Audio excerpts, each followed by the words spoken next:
रामकृष्ण हरी जय राम कृष्ण हरी जय राम कृष्ण हरी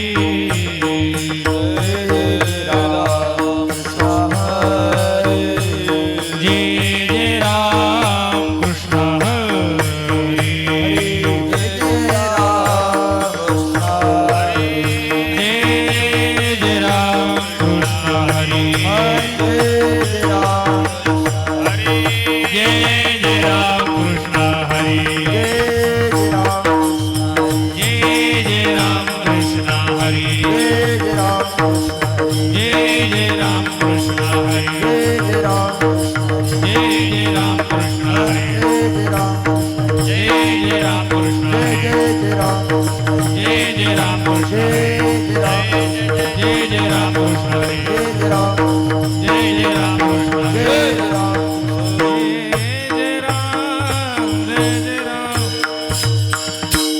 रूप पाहता लोचनी लोचनी रूप पाहता लोचनी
विठ्ठल बरवा बरवा तो हा विठ्ठल बरवा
विठ्ठल परवा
हरे हरे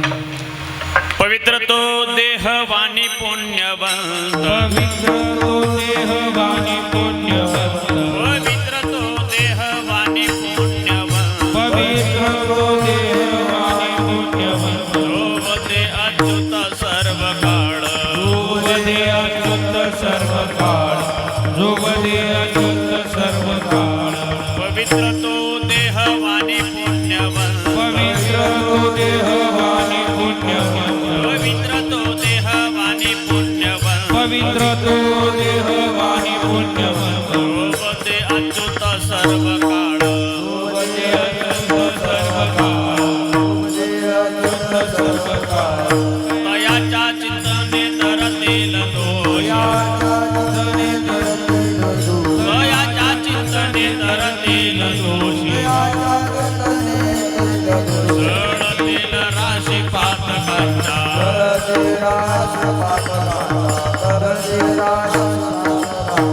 देव इच्छिरद चरणीची माते देव शिरद चरणी देव इच्छिरद चरणीची माते देव शिरद चरणीची धावत चालती मागे मागे धावत चालती मागे मागे धावत चालती मागे मागे तयाच्या चिंतने तरतील दोष तयाच्या चिंतने तरतील दोषी तयाच्या चिंतने तरतील दोष तयाच्या चिंतने तरतील दोषी सळतील राशी पातकांच्या राशी पातकांच्या काय त्या उरले वेगळे अधिक काय त्या उरले वेगळे अधिक काय त्या उरले वेगळे आणि वैकुंठ नायक जया कंठी वैकुंठ नायक जया कंठी जया कंठी तयाच्या चिंतने तरतील दोष तयाच्या चिंतने तरतील दोषी तयाच्या चिंतने तरतील दोष तयाच्या चिंतने तरतील दोषी सळतील राशी पातकांच्या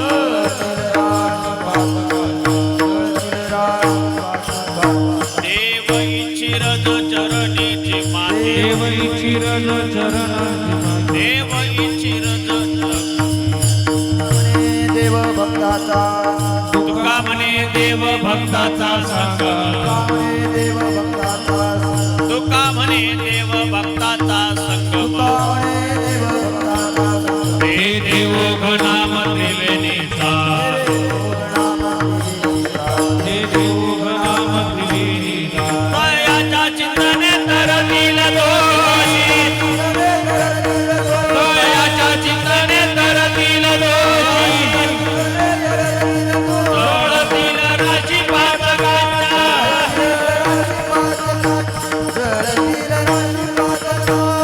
गोपाळ कुमाई जय जय विठोबार कुमाई जय विठोबार कुमाई जय विठोबार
जळतील राशी जळतील राशी जळतील राशी जळतील राशी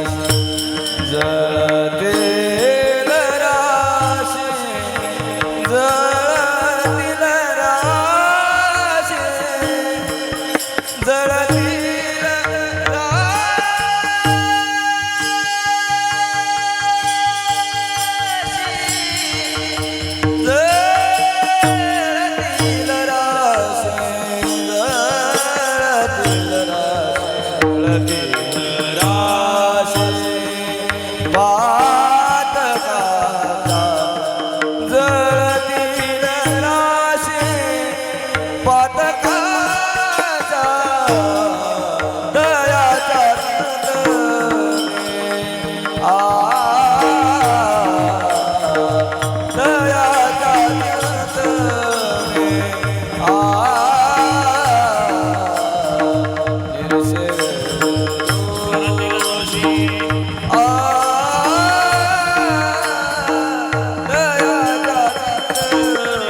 जळतील राशी पातकाच्या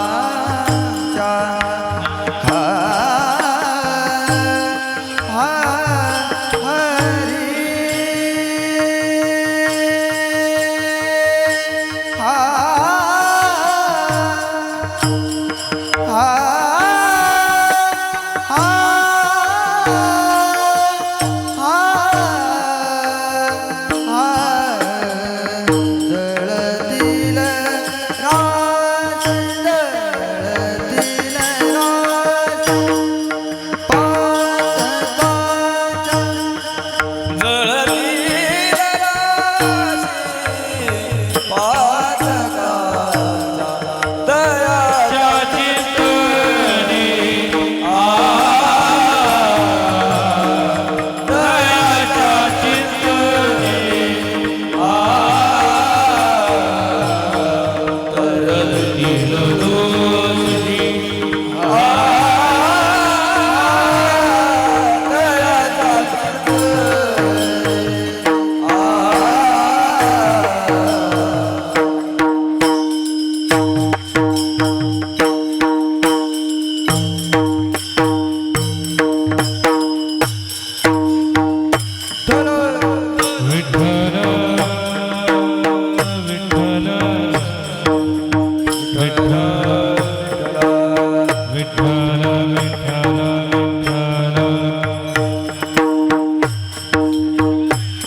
पवित्र तो देहवानी पुण्यवंत, पवित्र तो देहवानी पुण्यवंत, जो वदे अच्युत सर्व काळ. तयाच्या चिंतने तरतील दोषी जळतील राशी पातकांच्या. देव इच्छिरद चरणेची माते धावत चालते मागे मागे. तयाच्या चिंतने तरतील दोषी जळतील राशी पातकांच्या. काय त्या उरले वेगळे अनेक, काय त्या उरले वेगळे अनेक, वैकुंठ नायक जया कंठी. तयाच्या चिंतने धरतील दोषी जळतील राशी पातकांच्या. तुका म्हणे देव भक्ताचा संगम, तेथे ओघ नाम त्रिवेणीचा. तयाच्या चिंतने तरतील दोषी जळतील राशी पातकांच्या. महायोगपीठ तटे भीमरथ, वरम पुंडरीकाय दातु मुनींद्रैः. समागत्य तिष्ठन्तमानंद कंद, परब्रह्मलिंगं भजे पांडुरंगं. पांडुरंगा करू प्रथम नमन, पांडुरंगा करू प्रथम नमन, पांडुरंगा करू प्रथम नमन, पांडुरंगा करू प्रथम नमन. दुसरे चरण संतांची या, दुसरे चरण संतांची या, त्यांच्या कृपादाने कथेचा विस्तार, त्यांच्या कृपादाने कथेचा विस्तार. दुसरे चरण संतांची या, दुसरे चरण संतांची या, त्यांच्या कृपादाने कथेचा विस्तार, त्यांच्या कृपादाने कथेचा विस्तार. पांडुरंगा करू प्रथम नमन, दुसरे चरण संतांची या, त्यांच्या कृपादाने कथेचा विस्तार. बाबाजी सद्गुरु दास तुका. नमो ज्ञानेश्वरा, नमो ज्ञानेश्वरा, निवृत्ती उदारा सोपानदेवा. मुक्ताबाई नमो त्रिभुवन पावण्याद्यत्र जननी देवाची. नमो सद्गुरु तुकया ज्ञानदीपा, नमो सद्गुरु सच्चिदानंद रूपा, नमो सद्गुरु भक्त कल्याण मूर्ती, नमो सद्गुरु भास्करा पूर्ण कीर्ती. वांछा कल्पतरुभ्यश्च कृपा सिंधुभ्य एव च पतितानि पावनेभ्यो श्री अगस्त्यै नमो नमः. रामो राजमणे सदा विजयते, रामं रमेशं भजे. रामेणाभियता निशाचरचमु, रामाय तस्मै नमः. रामान्नास्ति परायणं परतरं, रामस्य दासोऽस्म्यहं. रामे चित्तलय सदा भवतु मे भो, राम मामुद्धरं. मस्तक माझा पायावरी, मस्तक माझा पायावरी, मस्तक माझा पायावरी, मस्तक माझा पायावरी. वार करे संतांच्या, वार करे संतांच्या. वारकरी संतांच्या, वारकरी संतांच्या, वारकरी संतांच्या. मस्तक माझा पायावरी या, वारकरी संतांच्या या, वारकरी संतांच्या या, वारकरी संतांच्या. मस्तक माझा पायावरी या, वारकरी संतांच्या, या, वारकरी संतांच्या, या, वारकरी संतांच्या. मस्तक माझा पायावर या वारकरी संतांच्या. पवित्र तो देहवानी पुण्यवंत, जो वदे अच्युत सर्व काळ. तयाच्या चिंतने तरतील दोषी जळतील राशी पातकांच्या. भगवन नामचिंतना करता अधिष्ठान दैवत भगवान प्रभू रामचंद्राच्या या पुण्य पावन पवित्र नगरीमध्ये अमृतवाहिनी गोदावरी मातेच्या तीरावर श्री संत जनार्दन स्वामी महाराजांच्या या पवित्र प्रांगणात आपल्या सर्वांच्या तन मन धनाच्या सहकार्य प्रयत्न परिश्रमातून संत वारकरी बंडातात्या कराडकर तात्यांच्या मार्गदर्शन प्रेरणा आणि संयोजनातून पार पडत असलेल्या उत्सवात म्हणून दाखवलेला अभंग वारकरी संप्रदायातील महान भगवत भक्त श्री क्षेत्र देहनिवासी वैराग्य परमूर्ती जगद्गुरू श्रीमंत श्री तुकाराम महाराजांचा 5 चरणाचा, ज्यांच्या कृपेनं आपल्याला भगवत प्राप्ती होणार आहे त्या साधूची ओळख करून देणार अभंग. विठ्ठल विठ्ठल विठ्ठल विठ्ठल विठ्ठल. अभंग तुकोबरायचा तुकोबराई अभंगातून आपल्या सगळ्यांना साधूची संतांची लक्षणं सांगतायत. अशा प्रकारच्या साधूची भेट झाली, त्यांचं चिंतन घडलं तर आपल्या जीवनामध्ये कळत नकळत केलेल्या पापाची निवृत्ती होईल.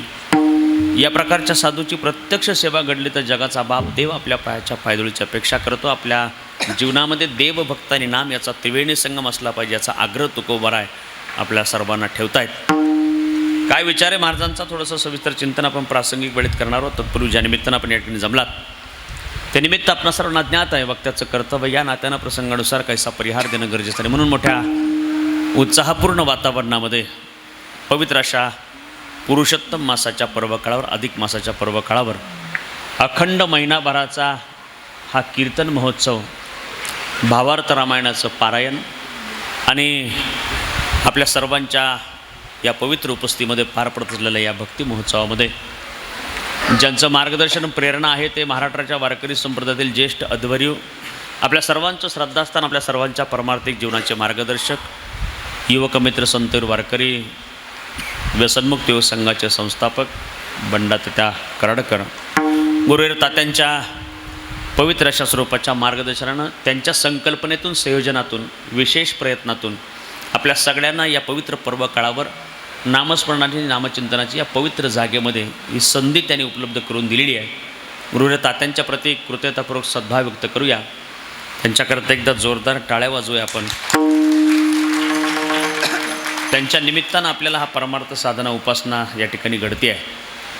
या निमित्तानं अनेक सर्व ज्येष्ठ श्रेष्ठांचं मार्गदर्शन उत्सवाच्या करता आहे. अनेक सर्व ज्येष्ठ श्रेष्ठांची पवित्र अशा स्वरूपाची उपस्थिती आहेत. आपण अनेकविध क्षेत्रातील अनेकविध भागातील परिसरातील महाराष्ट्राच्या कानाकोपऱ्यातून राजकीय सामाजिक क्षेत्रातील अन्य अनेक क्षेत्रातील विशेष करून वारकरी परंपरेतील सर्व सज्जन या ठिकाणी उपस्थित आहात. आपल्याही सर्वांच्या प्रती अंतःकरण सद्भाव व्यक्त करतो. आपल्या सगळ्यांचे ज्येष्ठ मार्गदर्शक आदरणीय श्री भक्तिपरायण गुरुवीर तात्यांवर ज्यांची विशेष श्रद्धा आहे ते एकनाथजी महाराज गोळेसर बाबा या ठिकाणी उपस्थित आहेत. या निमित्तानं अनेक ज्येष्ठ श्रेष्ठ वारकरी मंडळी उपस्थित आहेत.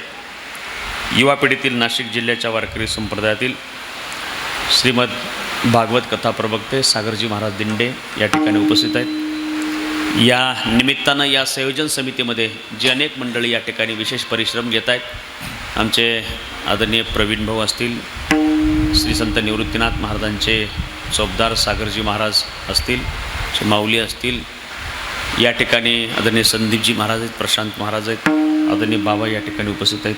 त्यांच्या प्रतिकृतीपूर्वक सद्भाव व्यक्त करतो. खरं म्हणजे सर्व आमची ज्येष्ठ श्रेष्ठ मंडळी आहेत. आदरणीय भरतजी महाराज अर्थात बाळासाहेबजी महाराज यांची देखील या ठिकाणी उपस्थिती आहे. आपण सगळ्यांनी त्यांना छोट्या स्क्रीनवर मोठ्या स्क्रीनवर पाहिलेलं आहे आणि इथे मात्र प्रत्यक्ष थोडंसं वेगळ्या रूपात असल्यामुळे आपल्याला ओळखू येणार नाही, पण ज्यांचे लाखोमध्ये फॉलोअर्स आहेत अशा आदरणीय बाळासाहेब या ठिकाणी आहेत. मृदुंगाचार्याने आपण सगळी मंडळी सर्वांच्या प्रति सद्भाव व्यक्त करतो. उत्तम स्पीकरची व्यवस्था आहे. माता भगिनी पुरुषवर्ग आपल्या सर्वांना मनापासून धन्यवाद देतो. संकल्पित वेळेची आपली संकीर्तनाची सेवा आहे. बरोबर 8 वाजायला 10 मिनटं कमी आहेत आणि बरोबर 9 वाजता मी थांबणार आहे. घड्याळ पाहू नका, माझ्यावर विश्वास ठेवा. 1 तासभर माझ्यावर विश्वास ठेवा तुम्ही. मी घड्याळाचा पक्का नसलो तरी वेळेचा पक्का. घड्याळाचा म्हणजे मी हातातल्या घड्याळाबद्दल बोलतो. आणि आपल्याला माहिती आहे तात्याने 12 दिवसांचा उत्सव त्र्यंबकेश्वरमध्ये केला होता. समोर एक घड्याळ लावलं होतं बाबा.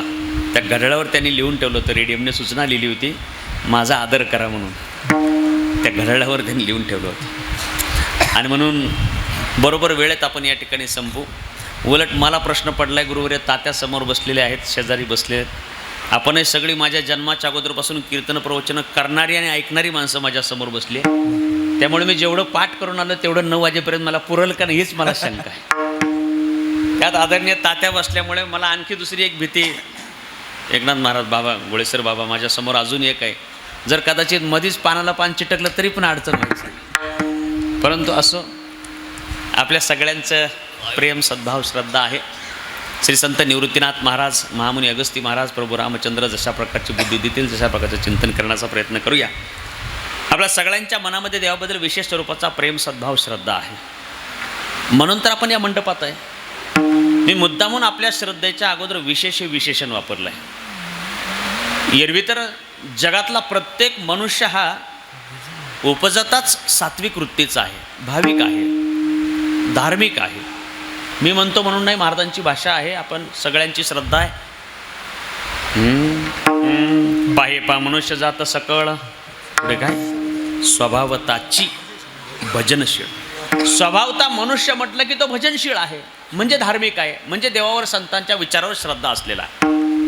मग स्वभावता जर प्रत्येक मनुष्य भजनशील आहे, जर सात्विक आहे, धार्मिक आहे, तर नुसत्या इथल्या परिसराचा विचार केला तरी पण इथं भरपूर जागा शिल्लक नाही राहायला पाहिजे.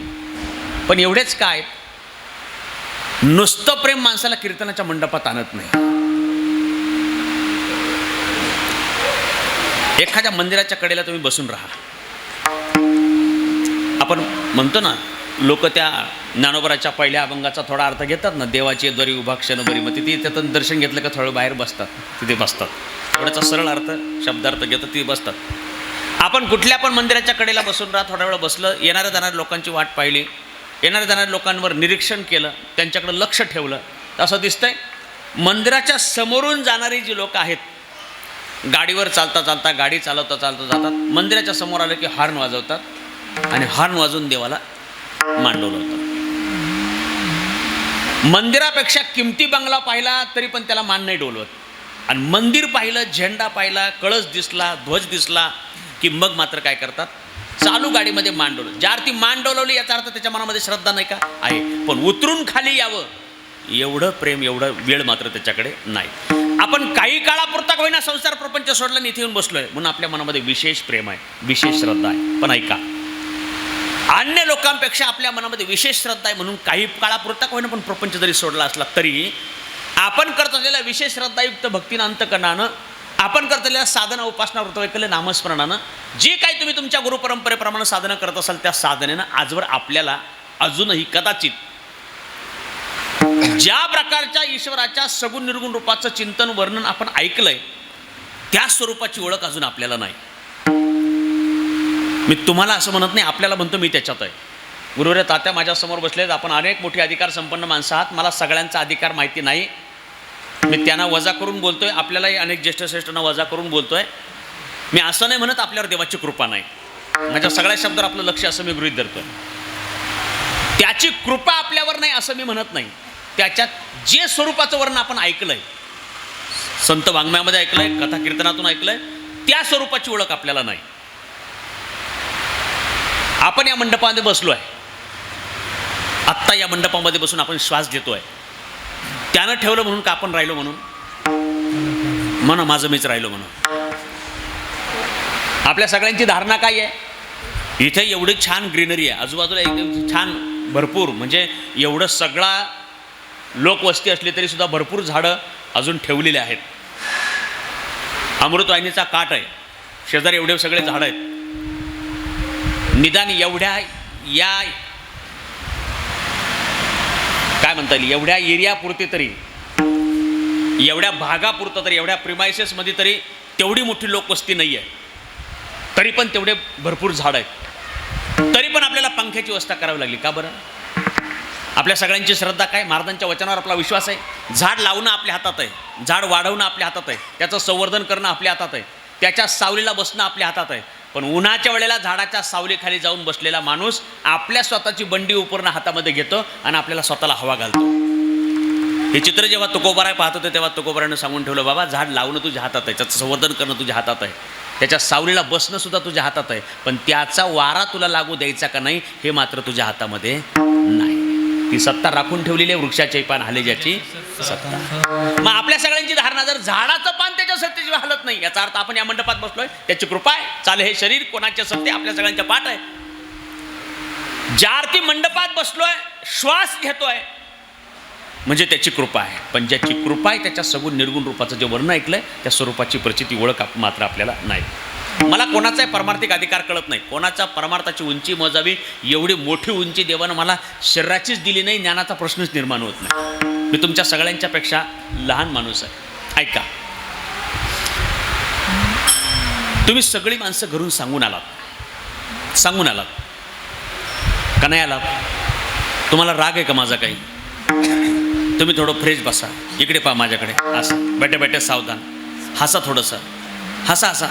हे कॅमेरा माझ्याकडे कॅमेरा लावण्याच्या ऐवजी यांच्याकडे लावला असता. कॅमेऱ्याचं तोंड झालं का माणसं लगेच फ्रेश होतं. इकडे पहा, इकडे पहा. आपण सगळी माणसं घरून सांगून आलात कीर्तन पाहायला चाललो, बरोबर का?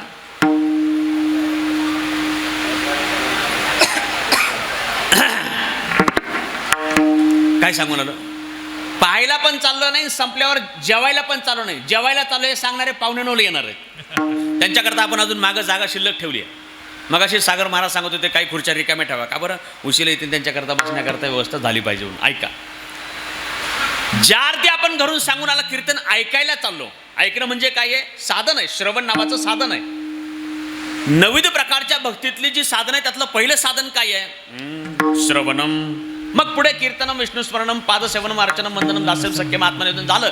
पहिलं साधन काय आहे? श्रवण. ते आत्ता आपल्या हातात आहे. बघा शास्त्राचा नियम काय सांगतो, वेदांत शास्त्र सांगतंय, साध्याची प्राप्ती झाली की साधनाची आवश्यकता उरत नाही. साध्याची प्राप्ती झाली की साध्य प्राप्ती करता आपल्याला साधनाची आवश्यकता उरत नाही. सोपं बोलतो म्हणजे सोपंच आहे. मला फार अवघड बोलता येत नाही, मला एवढंच येत आहे. ऐका, मुक्कामाच्या जागेपर्यंत जाऊन पोहोचलं, प्रवास थांबला का चालू आहे? मुक्कामापर्यंत येऊन पोहोचलं, प्रवास थांबला. एकदा प्रवास थांबला की प्रवासाकरता आपल्याला साधनाची आवश्यकता नाही.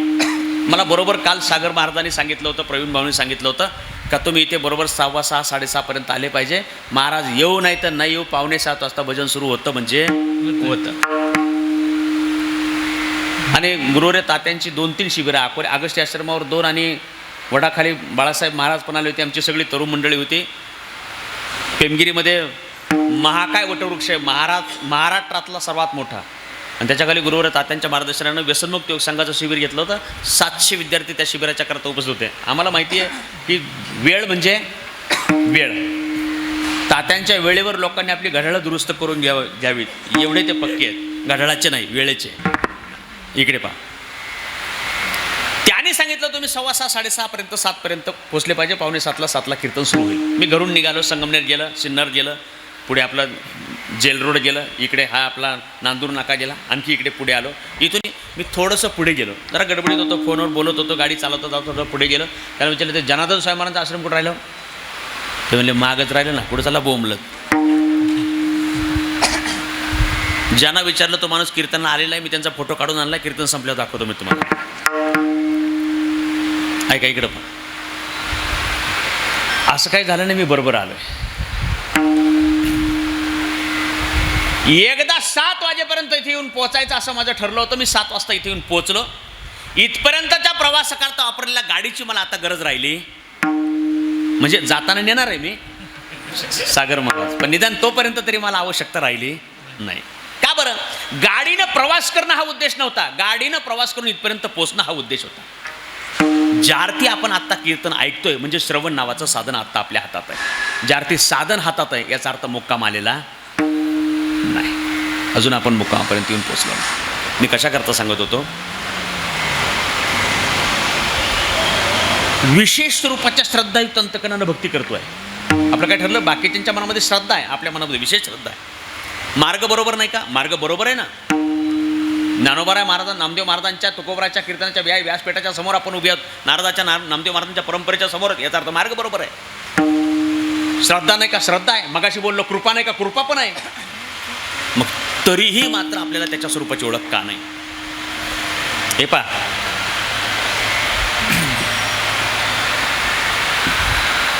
आपल्या सर्वांचं प्रेम प्रपंचावर आहे आणि आपल्या सर्वांचं प्रेम देवावर आहे.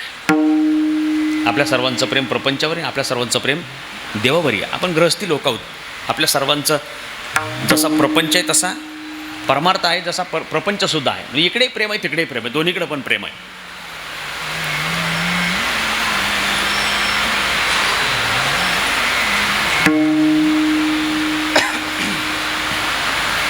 आपण किती पण कीर्तनामध्ये अभंगामध्ये सांगत असलो, मगाशी तात्याने प्रमाण दिले पण मला ते आठवणं रात्रीच्या कीर्तनकारांचं काहीतरी ते सांगत होते मला. हा, नाशिवंताटी प्रिया पुत्र धन त्यांनी सांगितलं. त्यांनी सांगितलं का? असं आमच्यासारख्याने सांगितलं तरी पण मात्र एकदा वेळ संपली की निघावं लागतंय. आपल्या सर्वांचं प्रेम प्रपंचावर आहे, आपल्या सर्वांचं प्रेम देवावरही आहे. खरं सांगा, मी कोणाला सांगणार नाही, जेवढं प्रपंचावर आहे अजून तेवढं देवावर. मी तुमचं नाही म्हणलं बरं, आपलं म्हणलं म्हणजे मी त्याच्यात आहे. आपलं म्हणलं जेवढं प्रपंचावर आहे अजून तेवढं देवावर नाही. पहिलं कारण आहे, फळाच्या बाबतीत शाश्वत नसलेल्या प्रपंचात आपण यशस्वी आहोत, पण मात्र फळाच्या बाबतीत शाश्वत असलेल्या परमार्थात आपण यशस्वी नाही. आपल्या सर्वांनी आपापल्या प्रपंचाची सूत्र जेव्हा स्वीकारली होती, आपण सर्वांनी आपल्या प्रपंचाची सूत्र जेव्हा स्वीकारली, आपण जेव्हा कारभार ताब्यात घेतला, तिथपासून पुढे आजपर्यंत आपला प्रपंच वाढला का कमी झाला? मी मागणार नाही, वाढला का नाही? सगळ्यांचाच वाढला ना. सगळ्यांचा कमी कोणाचा होतो? काय काय माणसांच्या सकाळपासून तोंडाचा वास येतो, मग तेवढ्यांचेच फक्त लाखाचे 12,000 होतात, बाकीच्यांचा वाढला. आता मला सांगा, प्रपंच करत असताना क्षेत्र कोणते असू द्या, विशेष करून आपण शेतकरी वर्गातले लोक आहोत, अनेक सगळी वारकरी मंडळी शेतकरी मंडळी. शेतीच्या क्षेत्रामध्ये उत्पादन किती असावं हे आपल्या हातात आहे. उत्पादन किती असावं हे आपल्या हातात आहे, पण त्या आलेल्या उत्पादनाचं उत्पन्न किती असावं हे आपल्या हातात आहे का? उत्पादन किती असावं आपल्या हातात आहे. किती निसर्ग प्रतिकूल होऊ द्या, शेतकऱ्यांकडे जेवढे प्रयोग आहेत तेवढे प्रयोग कंपनीतल्या प्रयोगशाळेच्या अधिकाऱ्यांना सुद्धा माहिती नसतात. अनेक प्रयोगशील, विशेष करून नाशिक जिल्ह्यातल्या शेतकऱ्यांनी अनेक कंपन्यांचे अधिकारी समोरून जसे जसे औषधं, ज्या कंपन्यांची नावं सांगतील, जसे प्रयोग सांगतील, जशा प्रकारचे सगळे स्पष्टीकरण देतील ना, त्या प्रत्येकाला अपोज करण्याचं क्षमता इथल्या या सगळ्या प्रयोगशील शेतकऱ्यांच्या मध्ये आहे. प्रत्येकाला त्या अधिकाऱ्यांची बोलती बंद करणारे शेतकरी एवढे प्रयोगशील शेतकरी इथे राहतात. याचा अर्थ किती निसर्ग प्रतिकूल असला तरी कसं उत्पन्न घ्यायचं हे आपल्या हातात आहे, पण त्या उत्पादनाला किती उत्पन्न मिळालं पाहिजे. 79 वर्षात आपण सगळ्यांची बटणं दाबून पाहिली, पण तो अधिकार आपल्याला मिळाला नाही. जाऊ द्या, माझा मुद्दा दुसरीकडे जाईल. जी शेती उत्पन्नाच्या बाबतीत शाश्वत नाही तिच्यात आपण यशस्वी आहे, पण मात्र परमार्थाच्या वाटेवर फळाची शाश्वती असू नये, मात्र आपल्याला त्याच्या सगुण निर्गुण स्वरूपाची ओळख नाही. प्रेम प्रपंचावर आहे, प्रेम देवावर आहे. जेवढं प्रपंचावर तेवढं देवावर नाही. दुसरं कारण, भक्तीची परमार्थाची क्रिया करत असताना आपल्या सर्वांचं शरीर उपस्थित असलं तरीही आपलं मन तिथे उपस्थित असतंच.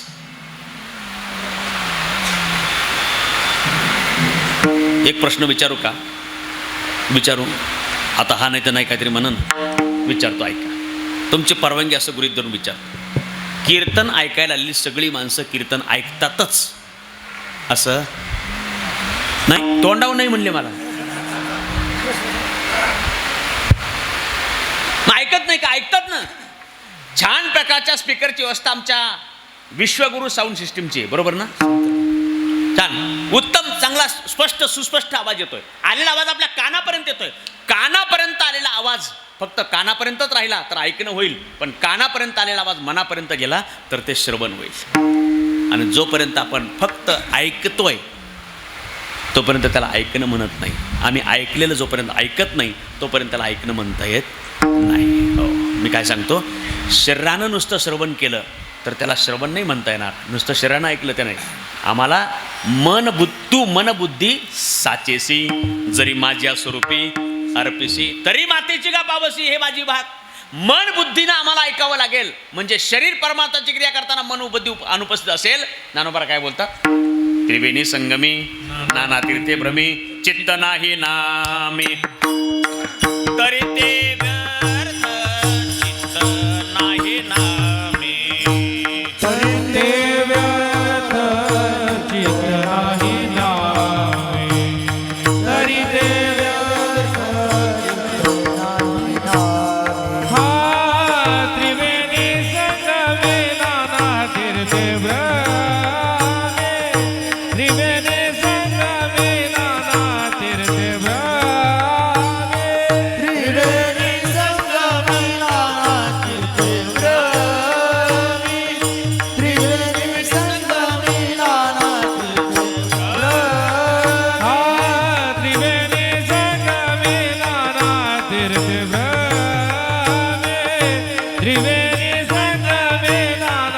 तीर्थे भ्रमे त्रिवेणी संगम नाना तीर्थे भ्रमी त्रिवेणी संगम नाना तीर्थे भ्रमी चित्त नाही नामे तरी ते व्यर्थ चित्त नाही नामे तरी ते व्यर्थ चित्त नाही नामे तरी ते व्यर्थ हरी मुखे मरा हरी मुखे मरा हरी मुखे मरा हरी मुखे मरा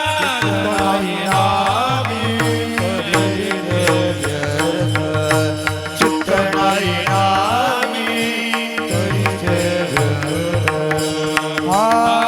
चित्त नाही नामी तरीचे व्यर्थ हरी मुखे मरा हरी मुखे मरा हरि मुखे मना हरि मुखे मना त्रिवेणी संगमी नाना तीर्थे भ्रमी चित्त नाही नामी तरी ते व्यर्थ. याचा अर्थ शरीरानं परमार्थ करताना मन उपस्थित असलं पाहिजे. तिसरं आणि महत्वाचं कर्म माझ्या या अभंगाच्या करता आहे. श्री संत नाथ महाराज म्हणतात या जगात आजपर्यंत ज्या ज्या लोकांना भगवत प्राप्ती झाली, ज्यांना त्याच्या सगुण निर्गुण रूपाची ओळख झाली, प्रचिती आली, त्यापैकीच्या कोणालाच साधूच्या कृपेशिवाय भगवत प्राप्ती झाली नाही. हरिपाठ नावाच्या ग्रंथामध्ये नाथ महाराजांनी सप्रमाण सिद्ध केलंय. संताविन प्राप्ती नाही ऐसे वेद देती ग्वाही ऐसे वेद देती ग्वाही ऐसे वेद देती ग्वाही ऐसे वेद संताविन प्राप्ती नाही संताविन प्राप्ती नाही संतावीर प्राप्ती नाही संतावीर प्राप्ती नाही ऐसे वेद देती ग्वाही ऐसे वेद देती ग्वाही संताविन दिनाई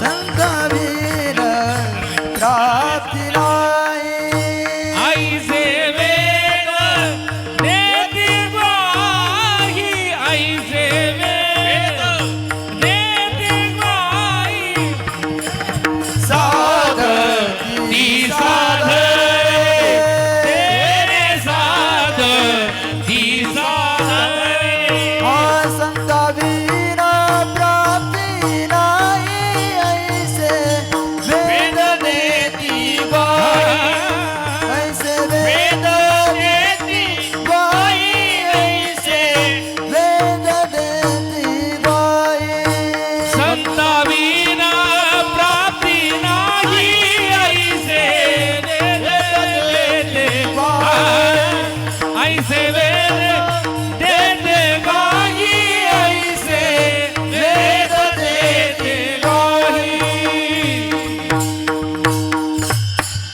संताविन प्राप्ती नाही ऐसे वेद देती ग्वाही. तिने साधते साधने तुटते भावाची बंधने. साधूच्या कृपेशिवाय भगवत प्राप्ती नाही.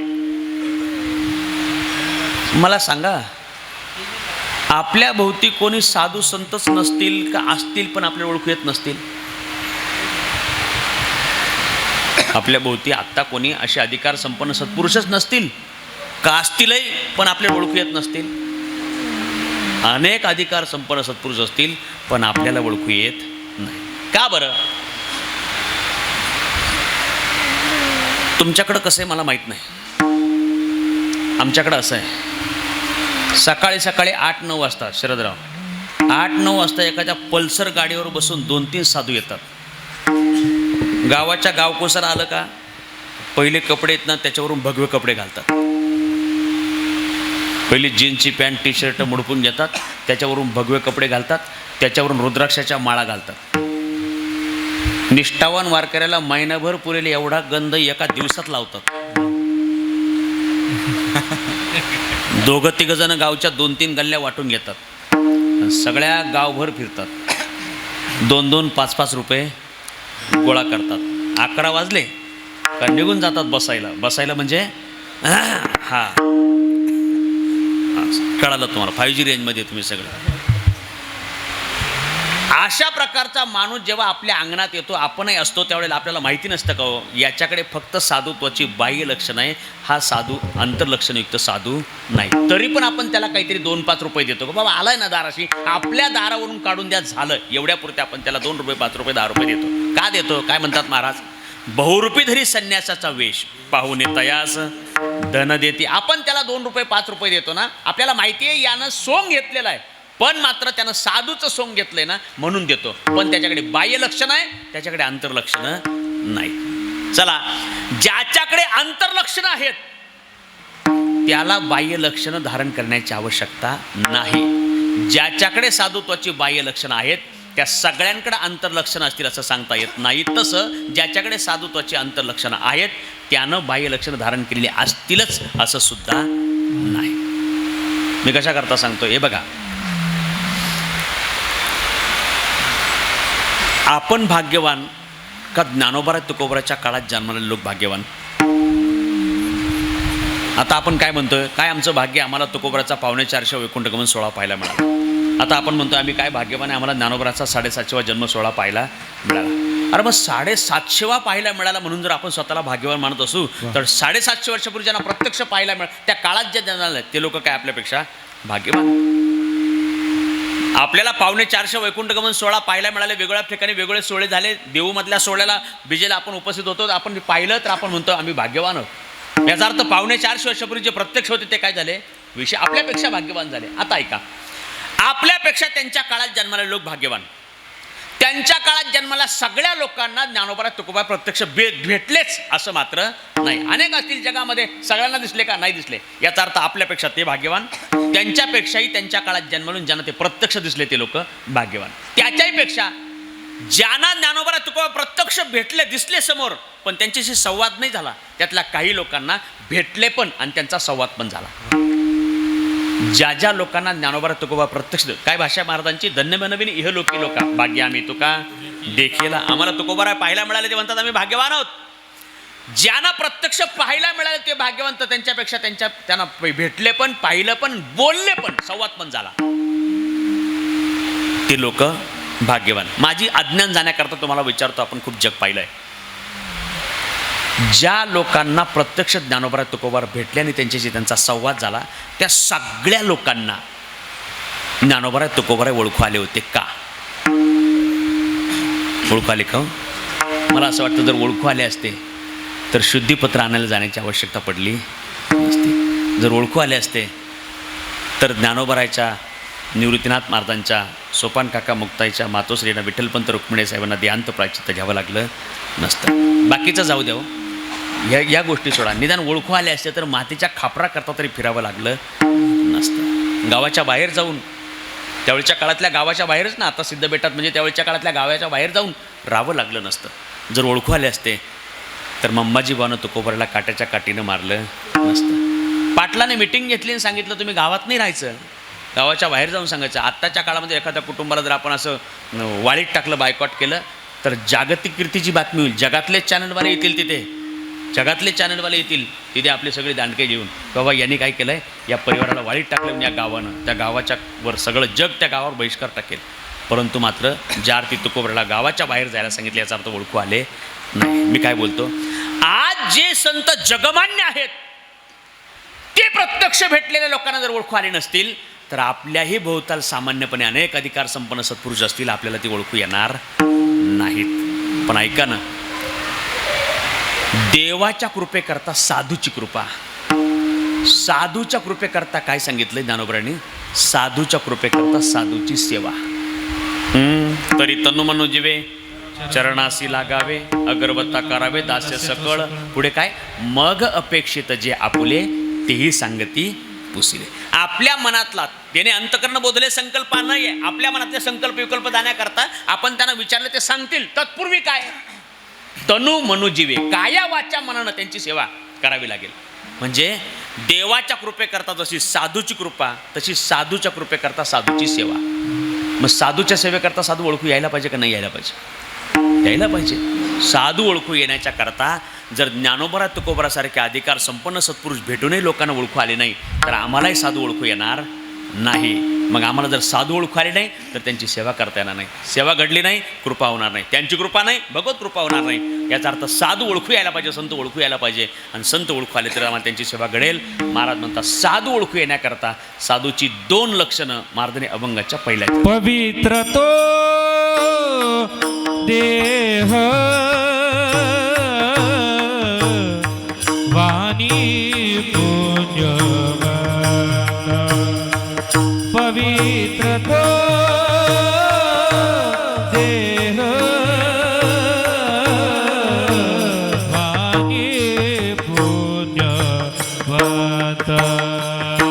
पवित्र तो देह वाणी पुण्यवंत. पवित्र तो देह वाणी पुण्यवंत. जो वने अच्युत सर्व काळ, वदे अच्युत सर्व काळ. जो वने अच्युत सर्व काळ, वदे अच्युत सर्व काळ. दयाच्या चिंतने धरतील दोषी, दयाच्या चिंतने धरतील दोषी. दयाच्या चिंतने धरतील दोषी. दयाच्या चिंतने धरतील दोषी. हा पवित्र तो देह वाणी पुण्यवंत. हा पवित्र तो देह वाणी पुण्यवंत. तो देह वाणी पुण्यवंत. पवित्र तो देह वाणी पुण्यवंत. पवित्र देह वाणी पुण्यवंत. पवित्र तो देह वाणी पुण्यवंत. पवित्र तो देह वाणी पुण्यवंत. हा जो वदे अच्युत सर्व काळ, तो वदे अच्युत सर्व काळ. हा जो वदे अच्युत सर्व काळ, वदे अच्युत सर्व काळ. दयाच्या चिंतने तरतील दोषी, दया चिंतने तरतील दोषी, दयाच्या चिंतने तरतील दोषी, दयाच्या चिंतने तरतील दोषी, दयाच्या चिंतने तरतील दोषी, दयाच्या चिंतने तरतील दोषी, दयाच्या चिंतने तरतील दोषी, दयाच्या चिंतने तरतील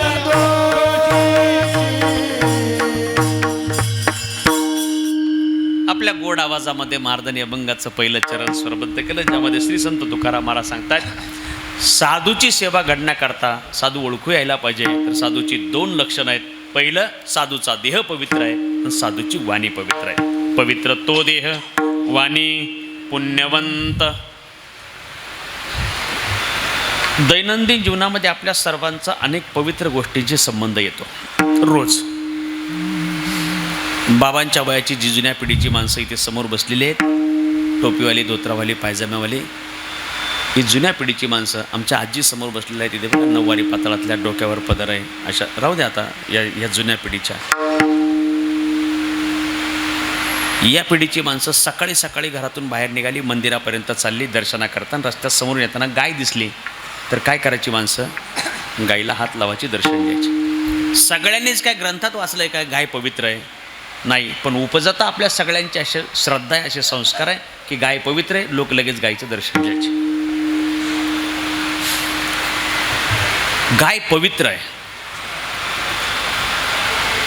गायीपेक्षा गायीचं गोमूत्र पवित्र आहे.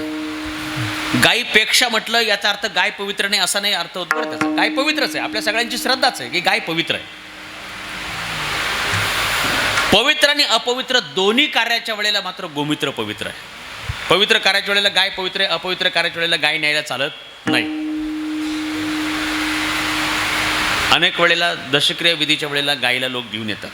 शास्त्रानं मात्र काय सांगितलं? निषिद्ध सांगितलंय, तिथे गाय न्यायची नाही. दरबाचा काकस्पर्श करतात. तर आमचा त्याचाच जास्त संपर्क येतो म्हणून तेच सांग. ऐका, ते नाथ बाबा रोज उठलं ना मंदिरात जाणं होत नाही, पण मसनाट्यावर जावंच लागते. ते पवित्र आणि अपवित्र दोन्ही कार्याच्या वेळेला गोमूत्र लागतं. घरी काही सत्यनारायण महापूजा असेल, काहीतरी वास्तुशांती असेल तरी गोमूत्र लागतं. आणि काही दशक्रिया विधी, रक्षाविसर्जनचा विधी असेल तरी पण गोमूत्र लागतं. गोमूत्र सदा सर्व काळ पवित्र आहे, गोमूत्र सर्वांगानं पवित्र आहे. प्रत्येक प्रकारात अनेक पवित्र गोष्टी आहेत. सगळ्या तुम्हाला माहिती मी फक्त आठवण करून देतो. आसनाच्या मध्ये वाघाचं कातडं पवित्र आहे. नाही शक्य हरणाचं कातडं पवित्र आहे. आणि सर्वांसाठी सर्व काळ शक्य आहे घोंगडी सगळ्यांकरता पवित्र आहे. पूर्वीच्या काळामध्ये आपल्या घरी पाहुणे आले तर त्याला बसायला काय द्यायचे? घोंगडी द्यायचे. घोंगडी पवित्र होती. का हो? येणाऱ्या प्रत्येक माणसाच्या मनामध्ये काही चांगले वाईट विचार असतात आणि त्या चांगल्या वाईट विचाराचा प्रभाव आमच्या घराच्या मातीशी येऊ नये म्हणून त्याला घोंगडी बसायला द्यायची.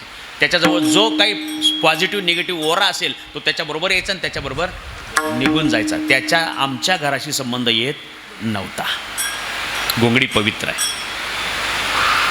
आता आपल्यापैकी वाघाचं कातडही शक्य नाही, हरणाचं कातडही शक्य नाही, पण घोंगडी मात्र सगळ्यांना शक्य आहे. हरणाचं का बरं शक्य नाही? हरणं नाहीत का?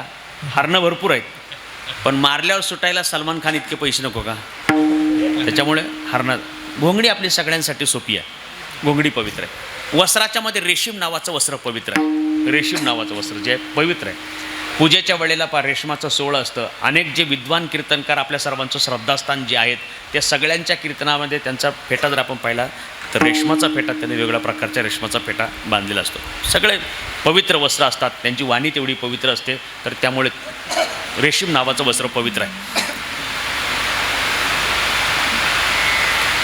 प्राण्यांमध्ये गाय पवित्र आहे, पक्ष्यांमध्ये मोर पवित्र आहे. वस्त्रामध्ये रेशीम पवित्र आहे, आसनामध्ये घोंगडी पवित्र आहे. धातूमध्ये सोनं पवित्र आहे. सोनं माहिती तुम्हाला? सोनं नाही माहिती?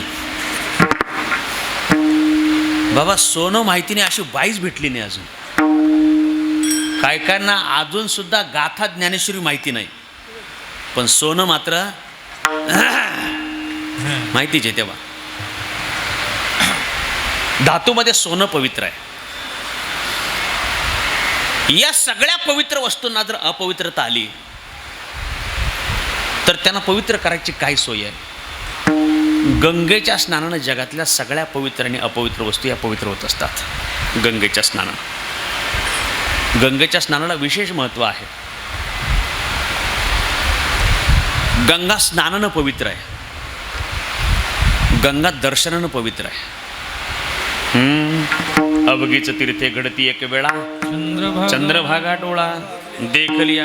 डोळ्यानं चंद्रभागा पाहिली तर जगातली सगळी तीर्थ घडतात. याचा अर्थ गंगेचं स्नान केलं तरी कळत न कळत केलेल्या पापाची निवृत्ती होते, शरीर शुद्ध होतं.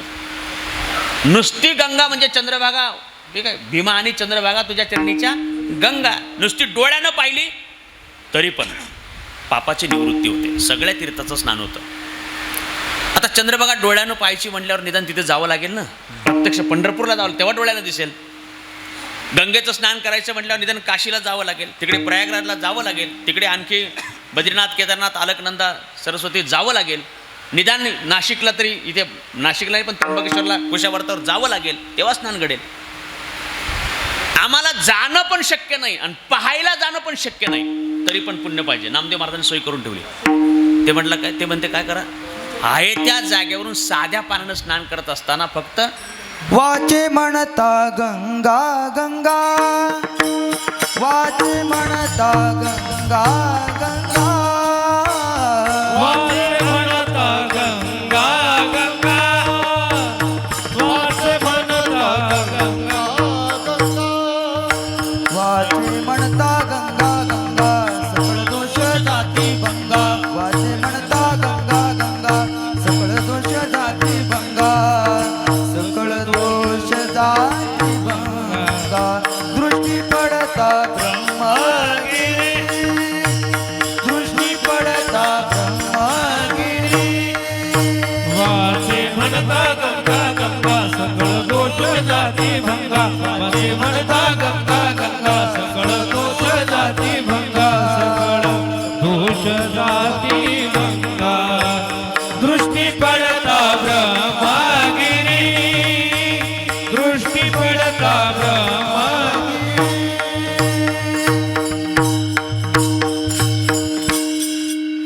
आहे त्या जागेवर गंगेचं स्मरण केलं तरी पण आपल्या जीवनातले दोष जातात. आपल्याला सगळ्यांना स्नान करायला सांगितलंय. गुरुवर तात्याने शिबिर घेतलं तर त्या शिबिरामध्ये सकाळच्या वेळेला सगळ्या विद्यार्थ्यांना कोणत्या वेळेला काय श्लोक म्हणायचा ते सगळं शिकवतात. श्रद्धेय रामायणाचार्य पाचपोर महाराजांनी पुस्तकं प्रकाशित केलेली आहेत. यावेळेला सुद्धा जवळजवळ त्यांनी 5-50 हजार पुस्तकं तयार केली होती. ती पुस्तकं शिबिरात देतात. त्या शिबिरामध्ये प्रत्येक देवतेच्या वेळेला आणि प्रत्येक कर्म करताना कोणता श्लोक म्हणायचा ते त्याच्यामध्ये लिहून दिलेलं आहे. मोफत ती सगळ्या शिबिरार्थींना ती पुस्तकं प्रतिवर्षी 5-5 हजार पुस्तकं ते देतात. स्नान करायच्या वेळी आपल्याला श्लोक म्हणायला सांगितलं. कोणता? गंगेचे यमुनेचे गोदावरी सरस्वती नर्मदे सिंधू कावेरी जलेस्मिन सन्निध कुरु, हा श्लोक म्हणायचा. हा श्लोक नाही ध्यानात राहिला तर काय करायचं? आपल्या सगळ्यांच्या करता एकदा स्पेशल हा श्लोक म्हटला होता. थोडे शब्द वेगळे होते.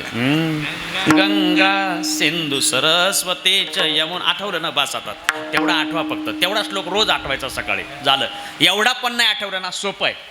प्रत्येक तांब्या घेताना आपल्याला ज्या ज्या म्हणून पवित्र तीर्थ नद्या आठवतील त्या सगळ्यांची आठवण काढायची. त्या प्रत्येकाचं स्नान केल्याचं काय मिळेल? आपल्याला पुण्य मिळेल. आता एवढं पण नाही आठवलं ना, आणखी एक सोपी पद्धत आहे. कोणती? गळ्यामध्ये सोनं असेल आणि साध्या पाण्यानं स्नान केलं तर सुवर्ण स्नान केल्याचं पुण्य मिळतं. तसं गळ्यामध्ये तुळशीची माळ असेल आणि आपण साध्या पाण्यानं स्नान केलं तरीही मात्र रोज 108 तीर्थाचं स्नान केल्याचं पुण्य मिळतं. आता इथे कोणी राहिलेलं नाही म्हणा, परंतु जरी कदाचित तर मग तेवढी माळ घातली तर रोज आपल्याला तशा प्रकारचं स्नान केल्याचं पुण्य मिळेल. मी काय सांगत होतो? जगातल्या पवित्र वस्तूंना अपवित्रता आली तर त्यांना शुद्ध करण्याकरता गंगेची सोय. पण गंगेला अपवित्रता आली तर तिला शुद्ध करण्याच्या करता गंगा स्नानानं पवित्र आहे, गंगा दर्शनानं पवित्र आहे, गंगा स्मरणानं पवित्र आहे. अशी गंगा अपवित्र झाली तर तिला पवित्र करायची काय सोय आहे? साधूच्या स्नानानं गंगा पवित्र होत असते. साधूच्या स्नानानं गंगा. महाशिवरात्रीच्या पर्व काळावर नाथबाबा आपल्या वारकरी संप्रदायातील ज्येष्ठ विद्वत्ता प्रचूर ॲडव्होकेट डॉक्टरेट जयवंत महाराज बोधले त्यांचं कीर्तन आपल्या आगस्ती आश्रमावर होतं. श्री संत एकनाथ महाराजांचे वंशज योगीराजजी महाराज गोसावी यांचं कीर्तन रामेश्वरला धांदरफळला होतं. आणि तिथे तो सप्ताह लवितकर बाबांच्या मार्गदर्शनात म्हणतो म्हणून महामंडलेश्वर डॉक्टर रामकृष्णदासजी लवितकर बाबा तिथे हजर होते. मग हे आले तरी एकमेकाला भेटायचं म्हणून आम्ही सगळे रामेश्वरला तिथे गेलो. तिथे गेल्यावर जयवंत महाराजांनी लवितकर बाबांना प्रश्न विचारला. म्हणे या कुंभमेळ्यामध्ये वारकरी परंपरेला स्थान कधीपासून आहे आणि त्या कुंभमेळ्याची काय नेमकी परंपरा आहे? मग ते रात्रीच्या वेळेला तिघा चौघांच्या बैठकीत मी आपल्या बाजूला बसलेलो, त्या तिघांची मोठ्या त्या विषयावर चर्चा चाललेली मी ऐकत होतो. सगळं काही माझ्या लक्षात राहिलं नाही, पण काहीतरी ज्ञानोबाराच्या काळापासून कुंभामध्ये वारकरी परंपरेला स्थान आहे असं ते सांगत होते. आणि पुढे त्यांनी जे सांगितलं, प्रत्येक वेळेला कुंभाची जी योजना आहे या कुंभाच्या योजनेतून साधूच्या गंगेच्या स्नानानं साधूची पवित्रता नाही तर अधिकार संपन्न सत्पुरुषांच्या म्हणजे साधूच्या स्नानानं गंगेला पर्व काळावर त्या ठिकाणी पवित्रता यावी याकरता कुंभाची केलेली योजना आहे अशी त्यांनी संगती सांगितली होती.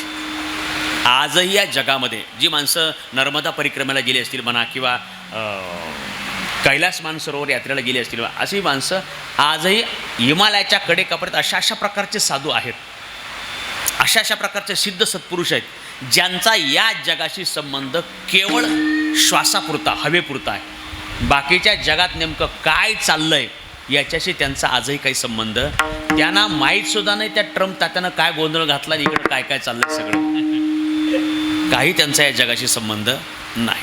त्यांचा संबंध कुठपर्यंत योगाच्या पुरता फक्त श्वासापुरता हवेपुरता संबंध आहे, बाकी जगाशी काही संबंध. असे अधिकार संपन्न सत्पुरुष ज्या वेळेला पर्व काळावर गंगेचं स्नान करतात त्यावेळेला त्या गंगेला काय येते तिला पुन्हा पवित्रता येत असते. सगळ्यांना माहिती असलेली कथा आहे. श्रद्धावान निष्ठावान वारकरी पंढरपूरला जर गेला तर आमच्या अगस्त्य आश्रमाची जागा इकडून आपण नगर मार्गे गेले ना, इकडून देवगड पूल ओलांडला की डाव्या बाजूला लगेच अगस्त्य आश्रम आहे.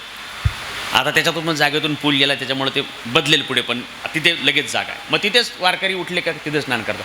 त्यातले काही जे वारकरी आहेत ना, आमच्या तात्यांना माहिती आहेत मनोहर बाबा वगैरे, हे मात्र तिथून उठतात आणि पुंडलिकाच्या जवळ स्नान करता जातात. कारण त्यांची श्रद्धा काय, सर्वदूर चंद्रभागा असली तरी सुद्धा, सर्वदूर भीमा असली तरी सुद्धा प्रत्यक्ष चंद्रभागेतले सगळे तीर्थ मात्र सकळ तीर्थ माध्यान्ह काळी येती पुंडलिका जवळी. बरोबर ते त्या ठिकाणी दुपारच्या वेळेला माध्यान्ह काळाला पुंडलिकाजवळ जाणार आणि तिथे जाऊन स्नान करणार. का बरं, एकाच स्नानामध्ये सगळ्या तीर्थाचं स्नान तिथे घडतं ना, म्हणून तिथे ती चंद्रभागा तिथे जातात. हे भक्त पुंडलिक ज्या वेळेला तीर्थयात्रा करत होते त्यावेळेला त्यांचा एका दिवसाचा मुक्काम हा कुक्कुट मुनीच्या आश्रमाच्या बाहेर घडला. संध्याकाळच्या वेळेला त्यांनी पाहिलं 3 मलिन स्त्रिया त्यांना आश्रमात जाताना दिसल्या. त्यांच्या चेहऱ्यावर ग्लानी आली होती, केस विस्कटले होते, कपडे मळालेले होते, निस्तेज चेहरा झाला होता. पहाटेच्या ब्रह्ममुहूर्तावर पाहता तर लावण्य होती. तेजपुंज स्त्रिया त्यांना आश्रमाच्या बाहेर जाताना दिसल्या. त्यांनी त्यांना थांबवलं, हटकलं, विचारलं का कोण आहे तुम्ही. यांनी सांगितलं आम्ही गंगा जमुना सरस्वतीसारखे पवित्र तीर्थ आहोत. काल पाहिलं तर तुमचा चेहरा निस्तेज झाला होता, चेहऱ्यावर ग्लानी आली होती, केस विस्कटलेले, कपडे मळालेले झाले होते, निस्तेज चेहरा झाला होता आणि आता पाहतो तर लावण्य होती, तेजपुंज स्वरूप तुम्हाला प्राप्त झालं. हे स्वरूप तुम्हाला मिळालं कसं. त्याने दिलेलं उत्तर आहे, त्याने सांगितलं आम्ही गंगा जमुना सरस्वतीसारखे पवित्र तीर्थ, पण अनेक पाप्यांनी आमच्यामध्ये स्नान करून आम्हाला जे मालिन्य येतं ते घालवण्याकरता आम्ही इथे आश्रमामध्ये या ठिकाणी येतो आणि इथे येऊन आम्ही साधूची सेवा करतो आणि त्या ऋषींच्या सेवेनं साधूच्या सेवेनं आम्हाला पुन्हा ते स्वरूप प्राप्त होतं. शास्त्र काय सांगतंय, रात्री 12 ते 3 या दरम्यानच्या काळामध्ये तीर्थामध्ये जाऊन स्नान करायचं नाही, कारण त्यावेळेला तीर्थ तिथे उपस्थित नसतं. तर ते तीर्थ त्यावेळेला साधूच्या सेवेमध्ये असतं. तीर्थे तया ठाया येते पुनीत व्हावया. मी काय सांगत होतो, साधूचा देह पवित्र आहे आणि म्हणून साधूच्या स्पर्शानं तीर्थ पवित्र होत असतात. पण ऐका, जे महाराज म्हणतात ना साधूचा देह पवित्र आहे, पवित्र तो देह, त्याच महाराजांची अन्य ठिकाणी भाषा काय आहे, या जगात ज्या अपवित्र वस्तू आहेत त्या अपवित्र वस्तूंमध्ये सर्वात पहिला नंबर जर कोणाचा असेल तर तो कोणाचा आहे, शरीराचा. काकड्याच्या वेळेला सगळी ज्येष्ठ वारकरी मंडळी अभंग म्हणतात, हा देह नाशिवंत मळमूत्राचा बांधा, वरी चर्म घातले रे कृमी कीटकांचा सांधा, रव रव दुर्गंधी हे अमंगळ तिचा बांधा. अमंगळ हा शब्द अपवित्र शब्दाचा समानार्थी शब्द आहे आणि अपवित्र हा शब्द पवित्र शब्दाचा विरुद्ध अर्थी शब्द आहे. याचा अर्थ काय झाला, एका बाजूला म्हणतात पवित्र आणि दुसऱ्या बाजूला म्हणतात अपवित्र. आपल्या पाठ आहे, शरीर रोगाचे, शरीर दुःखाचे, शरीर दुर्गंधीची नाही अपवित्र शरीरा आईसे. एका बाजूला म्हणतात पवित्र तो दे, दुसऱ्या बाजूला म्हणतात शरीर आईसे अपवित्र नाही. एकच माणूस जेव्हा 2 भूमिका मांडतो त्या पण विरोधी टोकाच्या असतील तर त्याला वदतो व्याघात दोष म्हणतात. आपणच बोलायचं आणि त्याचं खंडन आपणच करायचं.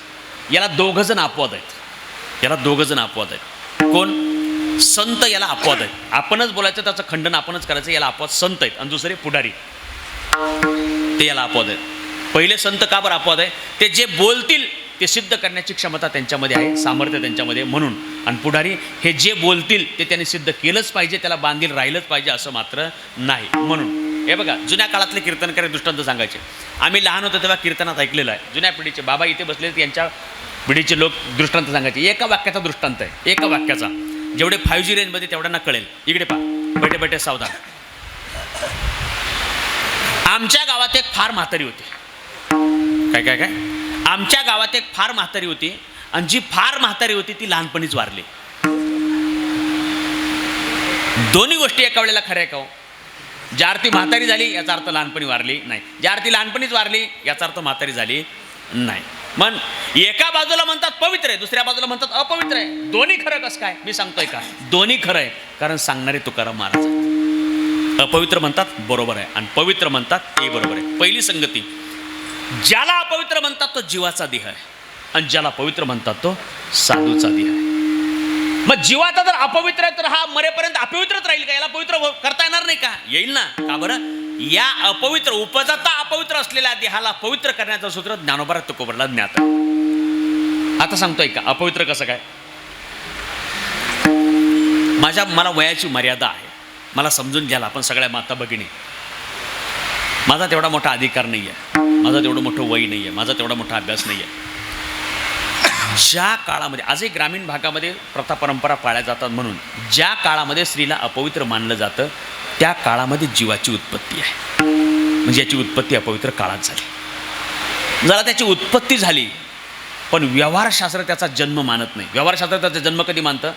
आईच्या उदरातून बाहेर आलं, त्याची नाळ वेगळी केली, ती वेळ आणि ती तारीख आमची जन्मतारीख आहे. या मधल्या 9 महिन्याच्या काळामध्ये बाहेरच्या माणसाला तहानभूक आहे, त्याला पण तहानभूक आहे. 9 महिने पोटामध्ये तोपर्यंत त्यालाही तहानभूक आहे, याला झोप आहे त्याला पण झोप आहे, याला हातपाय त्याला पण हातपाय, सगळं व्यवहार त्याचे सारखेच आहेत. या काळामध्ये त्याचा जन्म झाला नाही, पण त्याचं वास्तव्य ज्या ठिकाणी आहे त्याचं वर्णन आपण सगळ्यांना ऐकलंय. नाकीतोंडी कृमी विष्टालेप चोहीकडे नाकीतोंडी, एका पातळ पारदर्शी पडद्याच्या आतमध्ये हा गर्भ आहे आणि त्याच्या बाहेर मात्र ज्या गोष्टी अपवित्र मानल्या जातात त्या गोष्टी कुठे? त्याच्या लगेच शरीराला लपेटून बाहेरच्या बाजूला आहेत. मग याचं वास्तव्य 9 महिने या मलमूत्र विष्टालेपाच्या मध्ये झालं, याचा अर्थ त्याही काळामध्ये त्याला पवित्र मानता येत नाही. चला पुढे. त्याचा जन्म झाला. आता जन्म झाला तर लोक लगेच त्याचा मोठा सोहळा करतात. तात्या असल्यामुळे मला फार मर्यादा आहे, त्यातल्या त्यात पुन्हा कॅमेरा चालू आहे. आता अलीकडं तर जन्म होईपर्यंत सुद्धा वाट पाहत नाही, त्याच्या आधी 1-2 महिनेच मांडव घालतात, सगळ्या गावाला बोलवतात, लगेच साड्या लुगडे काय काय लाडू काय पेढे काय जिलेबी काय ते सगळं करून घेतात. पूर्वीच्या काळामध्ये वर्षभराचा वाढदिवस व्हायचा, वर्षातून एकदा.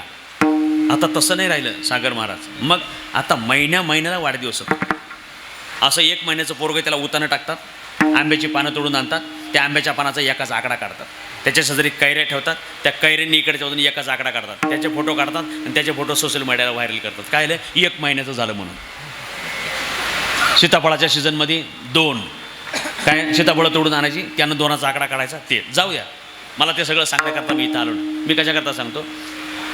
पोरग जन्माला आलं की त्याचं बारसं करतात, मोठा मंडप घालतात, नातेवाईक पाहुण्या रावळ्यांना बोलवतात, मोठी लाइटिंग करतात, सगळ्या गावाला गोड जेवण देतात, जिलेबी पेढे काय देतात, भजनी मंडळाला बोलवतात, त्यांच्याकडून भजन करून घेतात, सगळ्या भजनी मंडळाला कपडे घेतात. जास्त झालं का? बाबा म्हणले फारच जास्त झालं. किती पण भजन केलं, किती पण उत्सव केला, किती पण लाडू पेढे वाटले, तरी ज्याचा जन्म झाला त्याचा विटाळ पाळतात, आणि ज्याचा विटाळ पाळतात त्याला पवित्र म्हणता येत नाही. अपवित्र शरीरा आईसे शरीर अपवित्र आहे. मग पवित्र कसं काय झालं? ऐका. जे उपजाता अपवित्रच आहे त्याला पवित्र करण्याचं सूत्र ज्ञानोबा तुकोबरला ज्ञात आहे, असं मी म्हटलं होतं मगाशी. एक गोष्ट सांगतोय का. लांब गावाला कीर्तनाला गेलो होतो.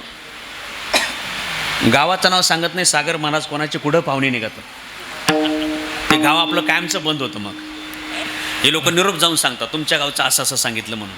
लांब गावाला कीर्तनाला गेलो, 9 ते 11चं कीर्तन होतं. मग त्या लोकांनी छानपैकी एका घरामध्ये जेवणाची व्यवस्था केली होती. ज्यांच्या घरी जेवण होतं त्या घरामध्ये स्वयंपाक करणारी जुन्या पिढीची बाई होती, 9वारी पातळातली जुन्या पिढीची म्हातारी होती. तिनं छानपैकी स्वयंपाक केला होता. ज्या बाईला खूप चांगला स्वयंपाक होता तिला काय म्हणतात? सुगरण म्हणतात. आणि जी बाई यूट्यूबला पाहून स्वयंपाक शिकली तिला काय म्हणतात? तिला मम्मी म्हणतात. त्या आजींनी खूप चांगला स्वयंपाक केला होता, खूप चांगला, उत्तम. म्हणजे काय? त्यांनी केलेल्या प्रत्येक पदार्थाला त्याच्या स्वतःची एक वेगळीच चव होती, वेगळीच चव. एरवी काय होतंय, पदार्थांची नावं वेगळी वेगळी असतात सागर महाराज, पदार्थांच्या किमती वेगळ्या वेगळ्या असतात आणि चव सगळ्याची सारखीच असते. शरदराव चव सगळ्याची सारखी असते. कसं काय, हॉटेलमध्ये गेलं तर ते मेनू कार्डवर किमती वेगळ्या वेगळ्या, मेनू कार्डवर पदार्थांची नावं वेगळी वेगळी आणि ग्रेव्ही सगळ्याची कॉमन असते, म्हणजे चव सगळ्याची सारखी. माझ्या संशय घेऊ नका, तुला कसं काय माहिती. मी तात्यांपुढे हे सांगायची डेअरिंग करतो, म्हणजे त्यांना माहिती आहे आमचं माऊली हॉटेल आहे, माऊलीचं तिथं ते पाहिल्यामुळं मला माहिती आहे बाळासाहेब महाराज. हा, नाही तर एरवी माझा हॉटेलचा काही संबंध नाही. त्या आजीने इतका छान सुंदर स्वयंपाक केला. एक एक पदार्थ खाता खाता एका वाटीमध्ये एक भाजी होती, ती संपली. भाजी 2 वेळेला, पदार्थ कुठला पण असला 2दा लवकर संपतो. कोणता अजिबात आवडत नसला तर आपण म्हणतो पहिलं उरकून टाकू, म्हणजे उरलेलाच आनंद घेता येईल. आता एकदा संकल्प सोडला म्हणजे ते मागं पाठवता येत नाही ना, मग ते संपते. नाही, दुसऱ्या वेळेला चांगली आवडत असली तर ते लवकर संपते. ती भाजी संपली, त्या आजीनं वाटलं यांना आवडली, त्यांनी वाढली. दुसऱ्यांदा संपली, त्यांनी पुन्हा एकदा तिसऱ्यांदा वाढली. तुम्हाला खरं सांगतो, तिसऱ्या वेळेला पण संपली. तुम्ही कोणाला सांगणार नसले तर तुम्हाला सांगतो. सांगू का नको सांगू? सांगतो ना. तेव्हा ती आजी म्हणली सांग ना. सांगतो, ऐका. मला आणखी एकदा घ्यायची होती, पण भरत महाराज या जुन्या पिढीच्या म्हाताऱ्या म्हणतात कधी नाही मिळालं तेव्हा.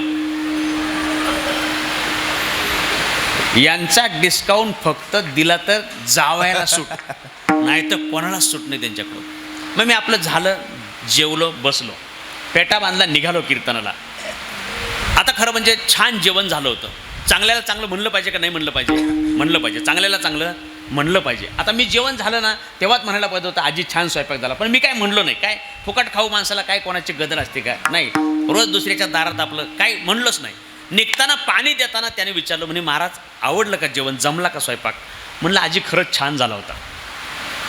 आजीनं म्हटलं आजी सगळा स्वयंपाक खूपच छान होता, त्यातल्या त्यात ती जी भाजी होती ना, एक भाजी फार छान होती. म्हातारी म्हणते कोणती, तुम्ही 4-5 वेळा घेतली? मी 3दाच घेतली होती. म्हणलं हो तीच. आजीला बरं वाटलं, फार छान वाटलं. आजी म्हणे महाराज तुम्ही कधी कारलं खाल्लंय का? कारलं. म्हणलं नाही खाल्लं. म्हणे का नाही खाल्लं? आता नाही तर नाही खाल्लं ना, त्याला काय कारण असलं पाहिजे का? त्याला काय कारण आहे? नाही नाही खात. म्हातारी म्हणली जर तू कारलं खात नाही तर मग मगाशी खाल्लं ते काय होतं? मी म्हणलं काय होतं म्हणजे? म्हातारी म्हणे ते कारलं होतं. मी मनात विचार केला, 5वी-7वीला असताना आपण एक मन पाठ केली, कडू कारलं, पुढे काय तुपात तळलं, पुढे काय साखरीत मळलं, तरी ते आपल्याला काय एकच अभ्यासक्रम होता का सगळ्यांना? मी म्हणलं जे कारलं देवानं कडू निर्माण केलंय ते कारलं या म्हाताऱ्याने एवढं गोड कसं काय केलं? आजीला म्हटलं आजी कारलं तर कडू आहे, पण तुमचं कारलं कडू का नाही? आजीनं दिलं उत्तर आहे. आजी म्हटली महाराज कारलं उपजता कडू आहे, पण माझ्या जवळच्या स्वयंपाकाच्या माहितीनं आणि अनुभवानं, माझ्या दोन्ही शब्दावर आपलं लक्ष आहे, माहितीनं आणि अनुभवानं मी देवानं कडू केलेल्या कारल्याला गोड केला. म्हातारीला म्हणलं काय काय केलं? म्हातारी म्हणले कारलं कडू आहे, त्याच्यावर आंबट, गोड, तिखट आणि तुरट अशा विरुद्ध चवीची प्रक्रिया केली. कारलं पहिल्यांदा कापून घेतलं, नंतर ते चिरून घेतलं, म्हणजे रेंजमध्ये एकाने तपासले पाहिजे ना. कारलं छानपैकी कापून घेतलं, मग ते उकडून घेतलं, मग ते गावठी तुपात परतून घेतलं, मग त्याला छानपैकीची फोडणी दिली, त्याच्यामध्ये जिरे मोहरी टाकली, गूळ टाकला, थोडंसं ताक टाकलं, थोडी चिंच टाकली आणि कडू असलेलं कारलं गोड झालं. आता ऐका, एका सामान्य बाईला देवानं कडू केलेल्या कारल्याला तिच्या जवळच्या माहिती आणि अनुभवानं जर गोड करता येत असेल तर माझ्या ज्ञानोबाराय तुकोबरला त्यांच्या जवळच्या अधिकारानं आणि ज्ञानानं उपजता अपवित्र असलेल्या शब्दाला पवित्र करता येत असेल का येत नसेल? काय भाषा आहे ज्ञानोबारायची? हरिपाठ नावाच्या ग्रंथामध्ये ज्ञानोबाराय सांगतायत, हरिपाठ कीर्ती मुखे जरी गाय पवित्रची होय, देह त्याचा पवित्रची होय,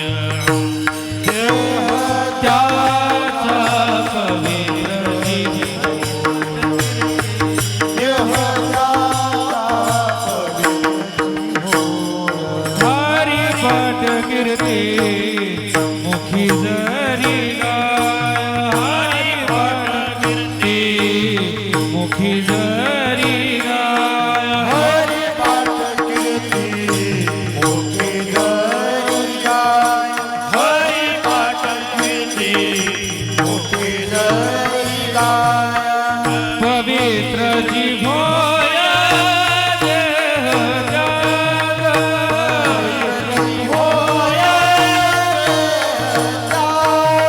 पवित्र जीवोय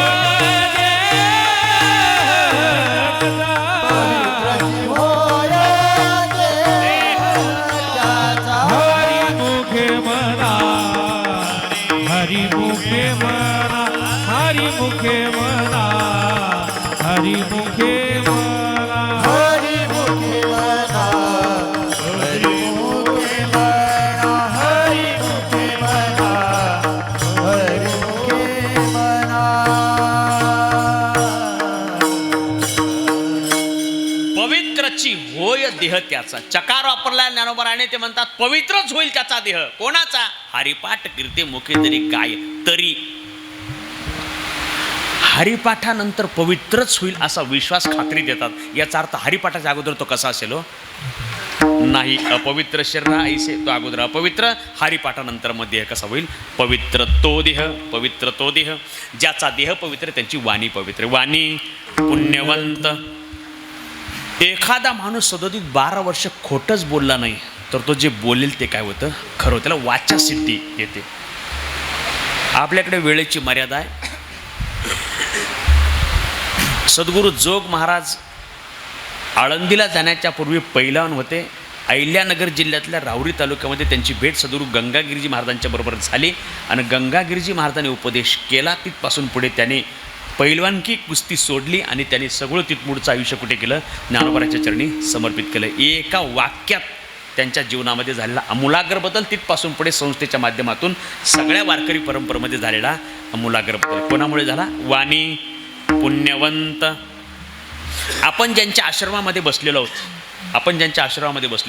सद्गुरू जनार्दन स्वामी महाराजांनी त्यांच्या संपूर्ण जीवनचरित्रामध्ये हजारो लोकांना त्यांच्या वाणीनं केलेल्या पवित्र उपदेशानं अनेक लोकांच्या जीवनामध्ये झालेला बदल हा कंप्लीट एकमेकाच्या विरुद्ध आहे. त्यांच्या अगोदरच्या चरित्रापेक्षा कंप्लीट नंतरचा विरुद्ध आहे. कशामुळे? वाणी पुण्यवंत, वाचा सिद्धी आहे.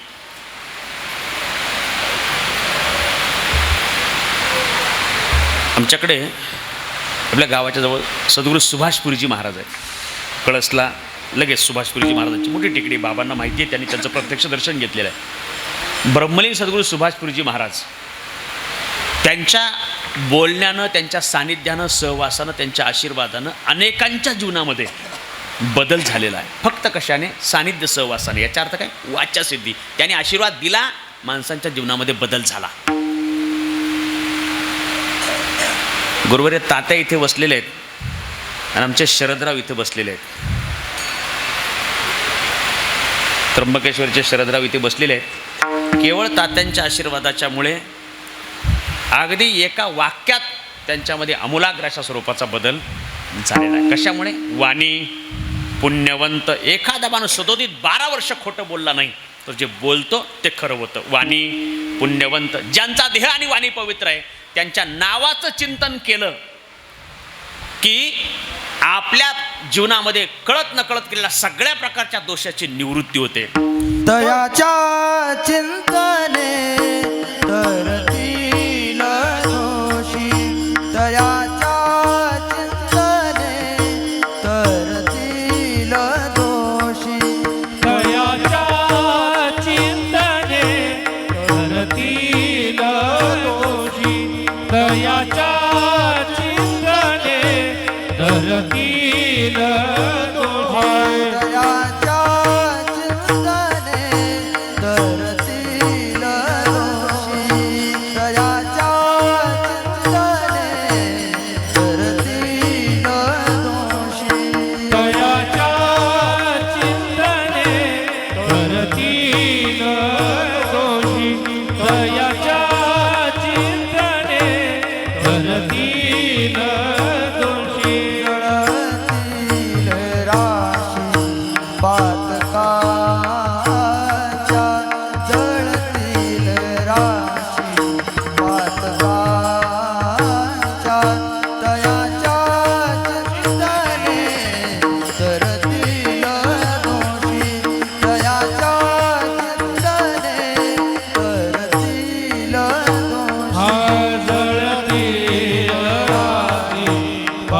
पातकाच्या जळतील वासी पातकाच्या तयाच्या चिंतने करतील दोषी तयाच्या चिंतने करतील दोषी तयाच्या चिंतने करतील दोषी जळतील राशी पातकांच्या जळतील राशी पातकांच्या हा तयाच्या चिंतने करतील दोषी जळतील राशी पातकाच्या जळतील राशी पातकाच्या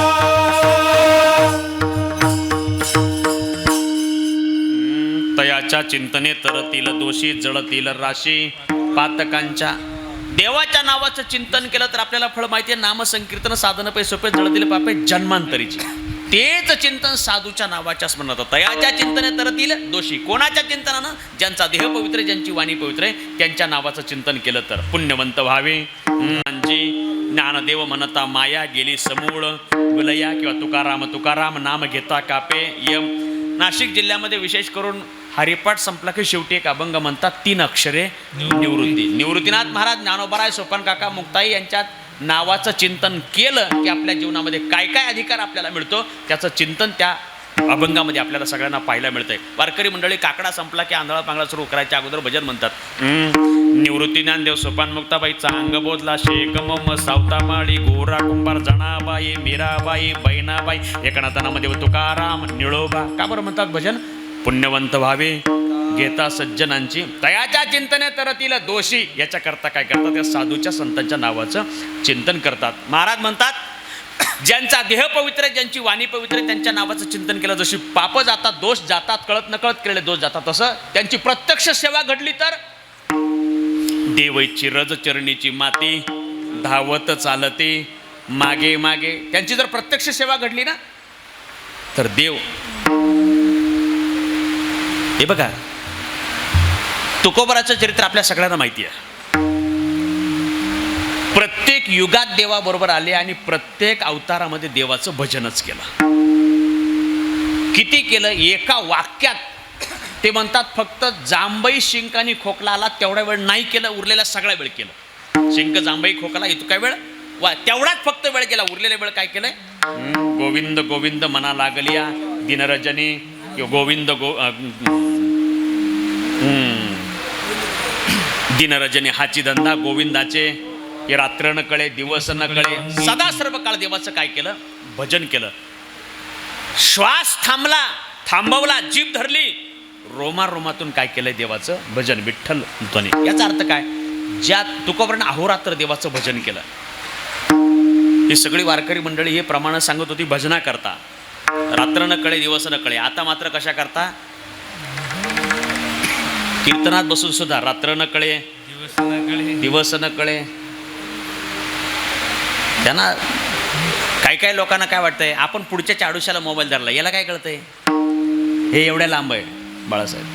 पण त्यांना माहिती नाही त्याने असा मोबाईल धरलाय ना, त्याचा उजेड त्या मोबाईलचा त्यांच्या चष्म्यामध्ये मला इथून दिसतोय.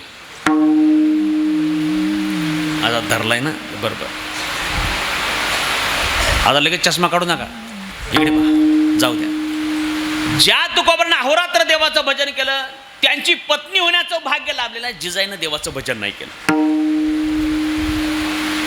तुकोबराच्या प्रपंचाची वाताहत झाल्यानंतर जिजाईनं तुकोबराला जबाबदार नाही धरलं, देवाला जबाबदार धरलं. देवाला प्रत्यक्ष जाब विचारणाऱ्याच्या मध्ये 2 नावं आहेत. इकडे पाहे मावशव, विशेष करून दोन्ही नावं महिलांची आहेत. पहिलं नामदेव महाराजांच्या काळामध्ये जनाबाईनं देवाला जाब विचारला. पुढे तुकोबराच्या काळामध्ये जिजाईनं देवाला जाब विचारला, जबाबदार धरलं. त्यांच्यानंतर मात्र अजून कोणी तिसरी महिला देवाला जबाबदार धरणारी, देवाला जाब विचारणारी आली नाही. आहे का तुमच्यापैकी कोणी? आता ऐका, ज्या जिजाईचं नाव देवाला जाब विचारणाऱ्यांच्या यादीत आहे त्याच जिजाईचं नाव पतिव्रतेच्या यादीत आहे. आणि भाषा काय महाराजांची? संतांचे ते आप्त नवते संत. आणि मग इकडे कसं आहे वशिलेबाजी तुमची? देवाचं नाव घेतलं नाही तरी पण मात्र जिजाई पतिव्रता ठरते. माझी वेळ संपली. मी तुम्हाला फक्त 2 मिनिटामध्ये देवाचं नाव न घेता सुद्धा जिजाई पतिव्रता ठरते असं जिजाईनं काय परमार्थाचे काय साधना काय व्रत केलं होतं तेवढं फक्त सांगणार आहे आणि संपवणार आहे. माझी तुम्हाला एकच अट आहे, जिजाईनं अशी काय साधना केली ज्यामुळे जिजाई देवाचं नाव न घेता देवाला जबाबदार धरून देवाला समोर उभं राहून शिवाय देऊन जाब विचारून जिजाई पतिव्रता ठरते. यासाठी जिजाईनं जे काही केलं होतं ते सूत्र मी तुम्हाला सांगणार आहे. फक्त महिलांना सांगणार आहे, पुरुषांनी ऐकलं तर बोनस म्हणून ऐका. तुमच्याकरता सांगणार आहे. माझी एक अट आहे, मी तुम्हाला सांगणार, तुम्ही ऐकायचं. ऐकून झालं मी तुम्हाला सांगणार सोडून द्या, तुम्ही सोडून द्यायचं. सांगू का नको सांगू? सांगू ना? सांगतो ऐका.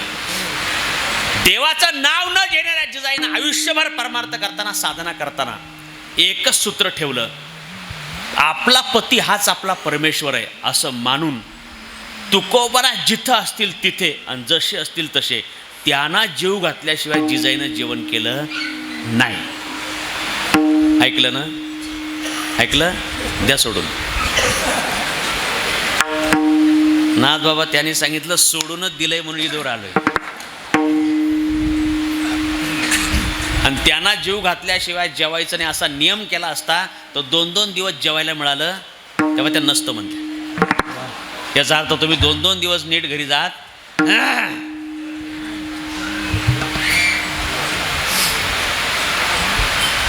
गाव सोडून तुकोबराला गावाच्या बाहेर जावं लागलं पण जिजाईनं नियम नाही बंद केला.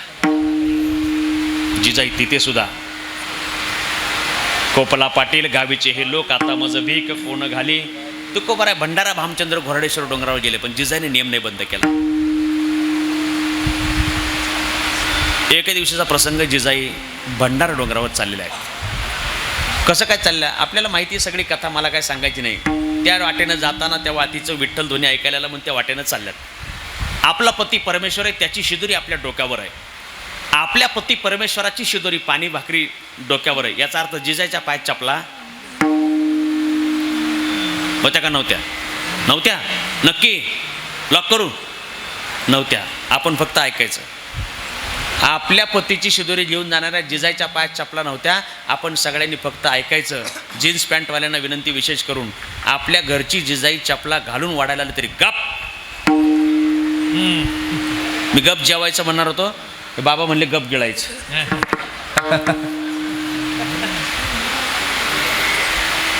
जिजाईच्या पायात चपला नव्हत्या. का बरं? आपण श्लोक म्हणतो ना, वदनी कवळ घेता, त्याचा शेवट काय? अन्न हे पूर्ण ब्रह्म. मी सकाराम महाराजांच्या वाड्यामध्ये 2008ला 4 महिने जेवायला होतो पंढरपूरला. अगोदर जाऊन बसायचं मग जेवायला ताट यायचं नाही. अगोदर ताटन मग जेवायला नाही. अगोदर जाऊन बसायचं, कपडे काढायचे आणि त्यानंतर ताट येणार आणि त्यानंतर त्याच्यामध्ये पदार्थ येणार. आपण ब्रह्म आहे आणि अन्न पूर्ण ब्रह्म. गुरुवर तात्यांच्या भाषेत सांगू का, भले आपण हॉटेलात जाऊन विकत घेतलं असेल पण कधीतरी आपण जेवढं अन्न उष्ट टाकलंय ना, कधीतरी तेवढ्यासाठी आपल्याला उपाशी राहावं लागणार म्हणजे लागणार. हो. अन्न हे वरण भात भाजी पोळी आणि काहीतरी एक स्वीट असं पदार्थ असले का लोक श्लोक म्हणतात. वदनी कवळ जेता नाम ज्या श्रीहरीचे, सहजवन होते नाम जेता, जीवन करी जीवित्वन्न हे. आणि अशा सीझनमध्ये 260 रुपये बाजारभाव आंब्याला असताना जर आमरस आणि पुरणपोळीचं मांडी भोजनाचे जेवण असलं तरी कालच्याच वदनी कवळवाला काय म्हणतंय? सदा सर्वदा योग तुझा घडावा तुझे कारणी. आमच्याकडे 1 महिन्याचा सप्ताह चालू आहे. ऑगस्ट आश्रम पण 1 महिन्याचा सप्ताह चालू आहे. मग आता 8 दिवस त्याला होत आले. मग ठरवून टाकलं, सार्वजनिक गावाची पंगत असली तर त्यांनी गोड जेवण करायचं नाही. मग काय करायचं? त्यांनी भाकरी जमा करून आणायच्या आणि जागेवर आमटी आणि भात केला जाईल. मग ते भाकरी आमटीची पंगत होती. आणि हे कालचंच होतं वदनी कवळवालं, सदा सर्वदवालं. त्याला सांगितलं, बाबा म्हणा श्लोक. त्याने पहिल्याकडे आमटी भाकरीचा नुसता करवती बेत आहे. त्याला आडवं तिडवे फाटे फुटलेच नाही काही. त्यांनी सुरू केलं, रावणा रावणा अन्न हे पूर्ण ब्रह्म. जिजाई चालल्या, डोक्यावर शिदोरी आहे, त्याच्यामध्ये पाण्याची चरबी आहे. चालता चालता जिजाच्या पायामध्ये काटा भरला. झालं, संपलं माझं एका मिनिटामध्ये. मी सांगितलं ना, मी पक्का आहे. हा,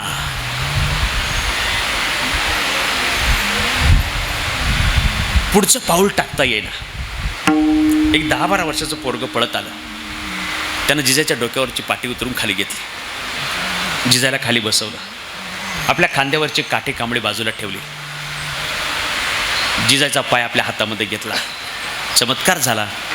जिजाईच्या पायाला हात लागला आणि त्याच्या जिजाईच्या वेदना थांबल्या. त्यानं जिजाईच्या पायातला काटा काढला. काटा काढला, पण काटा मोडला. पोरगं पळत पळत गेलं, कुपाटीवर गेलं, दुसरा काटा घेऊन. काटा कसा काढतात?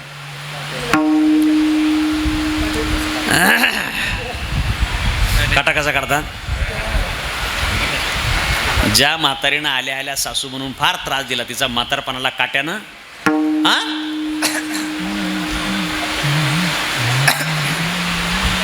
नाही दरवर्षी जमला तर 5 वर्षांना का होईना, पण काट्यानं त्या पोरानं काटा घेऊन आला. जिजाईचा पाय आपल्या हातामध्ये घेतला सागर महाराज, पण त्याला काटा दिसत नाही. आता हे आपल्याला बोलायला ठीक आहे, काटा दिसत नाही, पण ज्यानं जन्माला आल्यापासून काटेच काढायचं काम केलंय त्याला काटा दिसत नाही का हो? त्यानं काय केलं? आपल्या पायातली थुंकी काढली, तोंडातली थुंकी काढली, जिजाच्या पायाला लावली. थुंकी काढली, जिजाच्या पायाला लावली. थुंकी काढली, जिजाच्या पायाला लावली. असं आपल्याला दिसतंय, असं आपल्याला दिसतंय. पण तो मात्र आपली थुंकी काढून जिजाच्या पायाला लावत नाही. जेव्हा जिजाईने सांगितलं माझ्या पायातला काटा कोणीतरी काढला, तुकोबरला प्रश्न पडला की कोण आहे एवढ्या जंगलामध्ये, वनामध्ये याचा काटा काढणारा कोण आहे? जिजाईने सांगितलं त्याच्या खांद्यावर कांबळी होती, हातामध्ये काठी होती, डोक्याला मोरपीस होता, कमरेला पितांबर होता. तुकोबराने जेव्हा पाहिलं तेव्हा कळालं की हा काटा काढणारा दुसरा तिसरा कोणी नव्हता, तोच होता. आणि तो काटा काढताना आपली थुंकी जिजाच्या पायाला लावत नव्हता, तर जिजाच्या पायाची पायधूळ काढून आपल्या श्रीमुखाला लावत होता. देवईची रजचरणीची माती. जिजाईने विचारलं, का रे बाबा, तू म्हणतो मी गोपाळे गाय वाळायला आलो, मग यापूर्वी मी तर अनेक वेळेला आलो, तू दिसला नाही यापूर्वी कधी? तो म्हणला, जिजाई दिसाय करता पुढे पाहिजे ना, मी तुमच्या पुढे नव्हतो, मोकडे मागे होतो. मागे काय करत होता? तुमच्या पायात काटा भरायची वाट पाहत होतो. अरे तू म्हणाल मग त्याला पायात काटा भरायची वाट पाहायची काय गरज आहे? त्यानं जिजाईला सांगायचं, जिजाई तुमच्या पायाला मला हात लावू द्या, थोडीशी पायाची पायधूळ फक्त घेतो, मला माझं अज्ञान जाण्याकरता विचारतो. ज्याच्या डोक्याला मोरपीस आहे, ज्याच्या हातामध्ये काठी कांबळी आहे, ज्याच्या कमळेला पितांबर आहे, त्यानं जर जिजाईला विचारलं असतं, आईसाहेब फक्त थोडी तुमच्या पायाची पायधूळ घेऊ द्या, जिजानं घेऊ दिली असती का? त्याच्याच हातातली काठी घेऊन काय केलं असतं? त्याचा बेत पाहिला होता, कारण त्याचं मोठं वाकडं होतं जिजाईच्या बरोबर. ऐका, त्यानं सांगितलं तुमच्या पायामध्ये काटा भरायची वाट पाहत होतो. धावत चालती मागे मागे, काय त्या उरले वेगळे अनेक, वैकुंठ नायक जया कंठी विडोबा.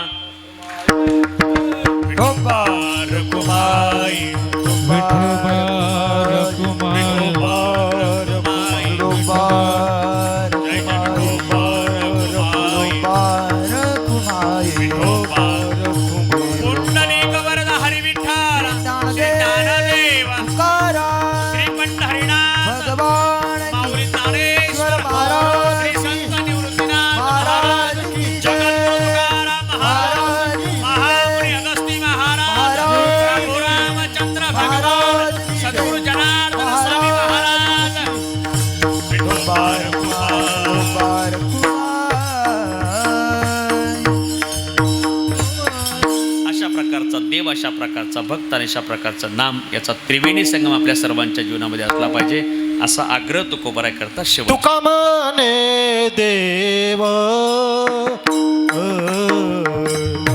भक्ताचा संगम, हा तुका माने देव भक्ताचा संगम.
सर्वांच्या तनमंदनाच्या सहकार्य प्रयत्न परिश्रमातून भगवान प्रभू रामचंद्राच्या अमृतवाहिनी गोदावरी मातेच्या तीरावर चालू असलेल्या या अखंड महिनाभराच्या नामयज्ञामध्ये महाराष्ट्रात बोटावर मोजण्या इतक्या ठिकाणीच फक्त असे उत्सव असतील.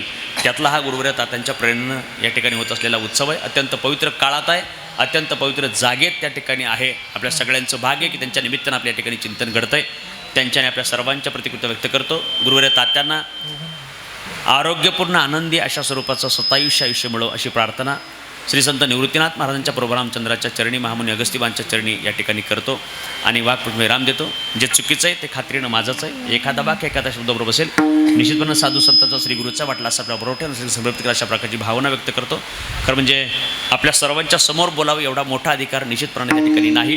त्यामुळे अनेक वारकरी संप्रदायाच्या काही प्रथा परंपरा ज्या आहेत त्या परंपरा कदाचित माझ्याकडून त्या ठिकाणी थोड्याशा इकडे तिकडे झाल्या असतील तर त्याच्याबद्दलही गुरुवर्य तात्यांच्या आणि आपल्या सर्वांच्या प्रति दिलगिरी या ठिकाणी व्यक्त करतो. या ठिकाणी थांबतो. तू कामने देव भक्ताचा संगम, तू कामने देव भक्ताचा संगम, तू कामने देव भक्ताचा संगम, तू कामने देव भक्ताचा संगम. तिथे ओघनाम त्रिवेणीचा, तिथे ओघनाम त्रिवेणीचा तयाच्या चित्राने तरतील रोजी तयाच्या चित्राने तरतील रोजी.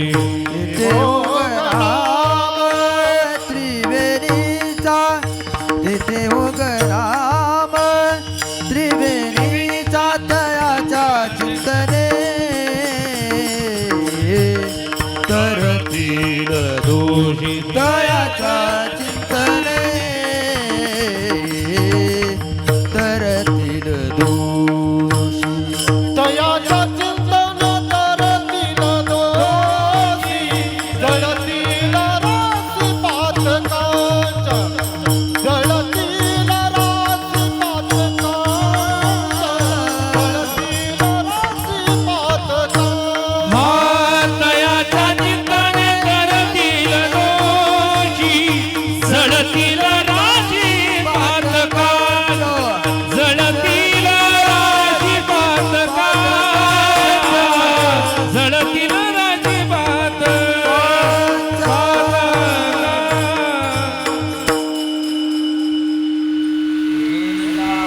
विठ्ठल जय जय विठ्ठल.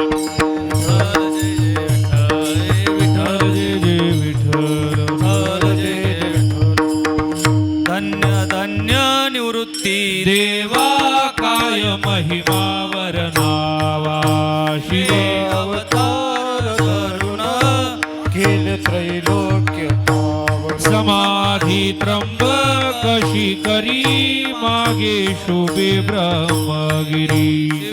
अवतार करुण केल त्रैलोक्य पावन. निवृत्तीनाथांचे चरणी शरण एका जनार्दनी.